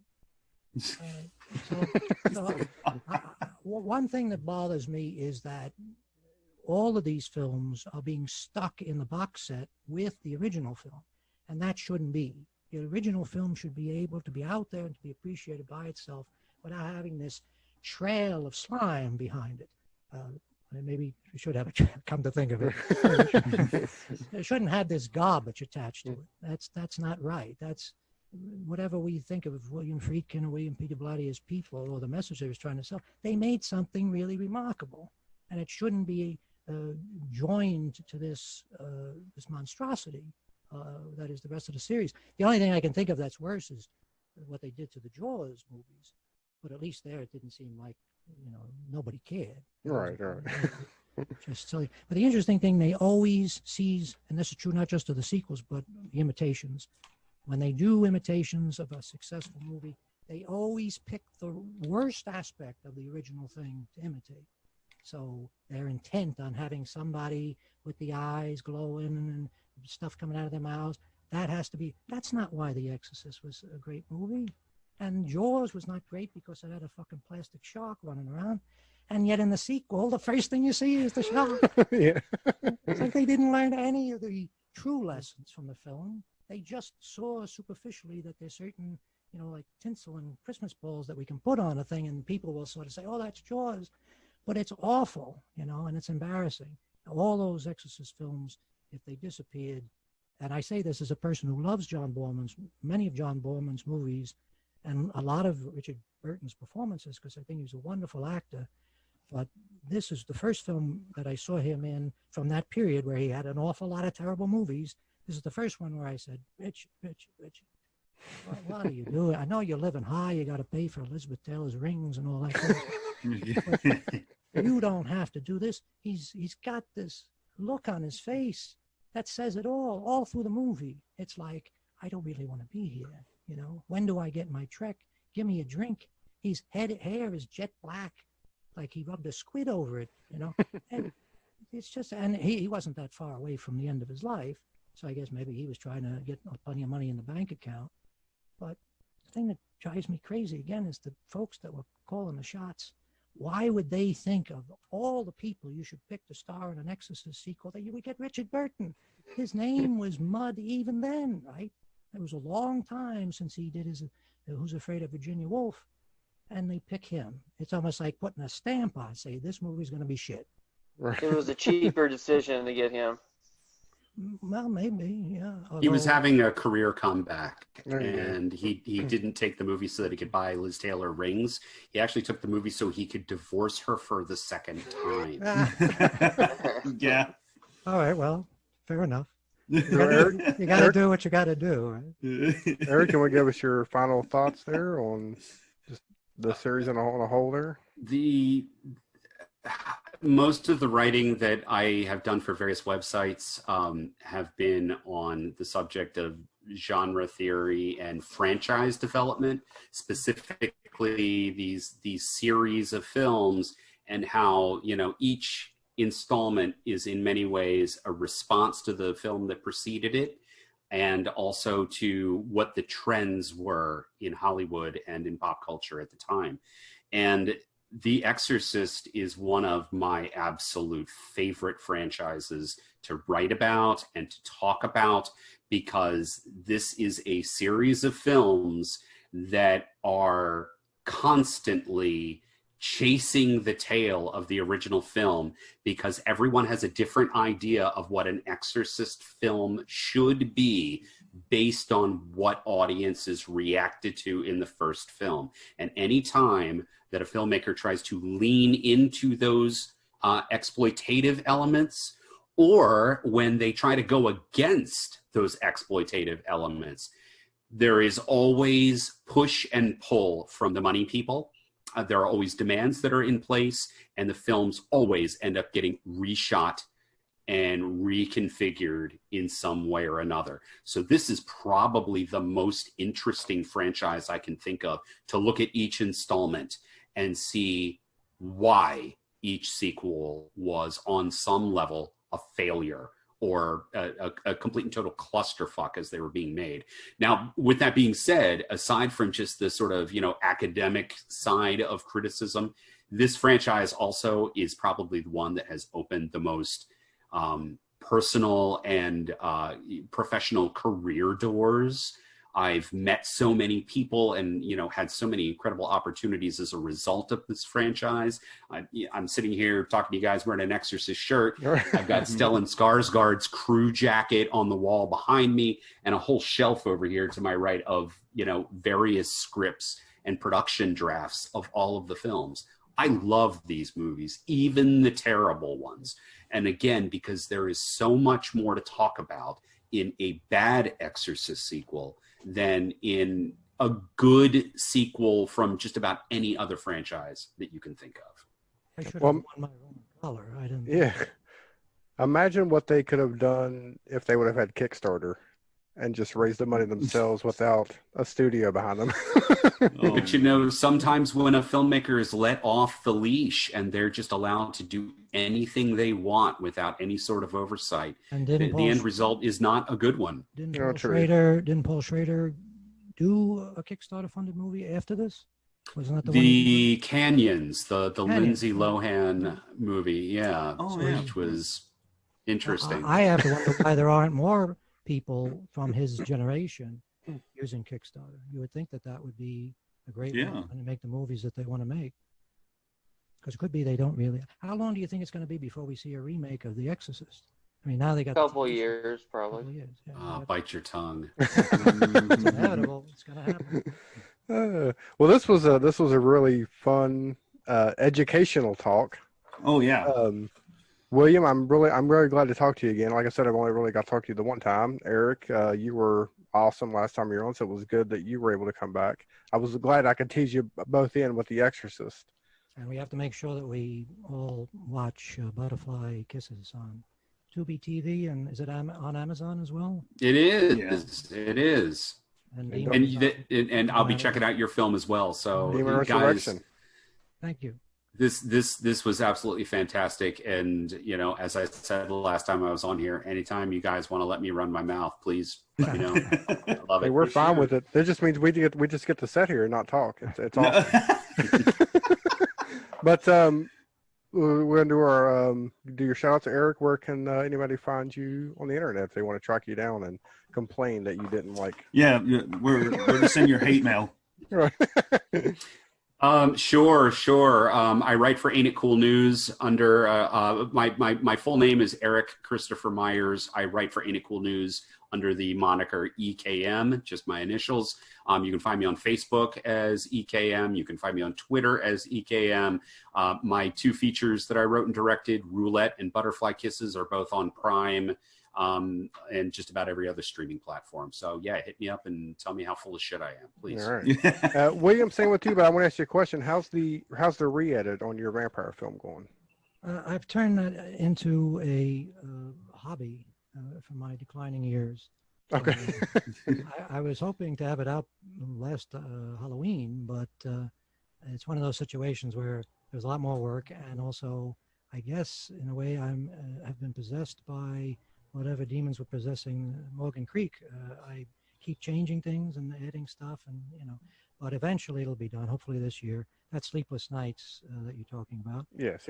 My vampire epic from 20 years ago, and Demon Resurrection is currently on Amazon Prime. It also can be viewed on a number of other platforms, streaming platforms. And I'm on William F. Hopkins on Facebook and on Twitter. And if you do a search for me, you'll probably not, be able to get away from me. Okay. So, And Billy, where can they find you on the internet? They can find me Bath Salt Wizard on Twitter. I love it. Aaron, what about you? They call me Mr. Poe on Twitter and Instagram, and then the Slasher app as well. So yeah, that's where people can find me. All right, let's now figure about your TV show. You got Oh yeah. Well, I haven't plugged it on the show in so long. Sci-Fi Sideshow, 8 p.m. Sundays on B Movie TV, Roku app. So. Sure, and you can find me on Twitter, 1313 Inc. on Twitter. Of course, I'm on Facebook. I don't really do much on there. And as of today, we're kind of converging everything over to 1313 Inc. Productions. Yeah. So we don't have all these different websites and Too many. 500 Twitter accounts to try to post to. So I'm going to move all that together. But I just want to thank you guys again for coming on. This was fun, and hopefully you can come back for part 2, The Heretic. Oh yeah. Yes, absolutely. Thanks very much for having me on. Yeah, no problem. You could not tear me away from that conversation. I'm looking forward to it. Thank you guys. Thanks, guys. There you go.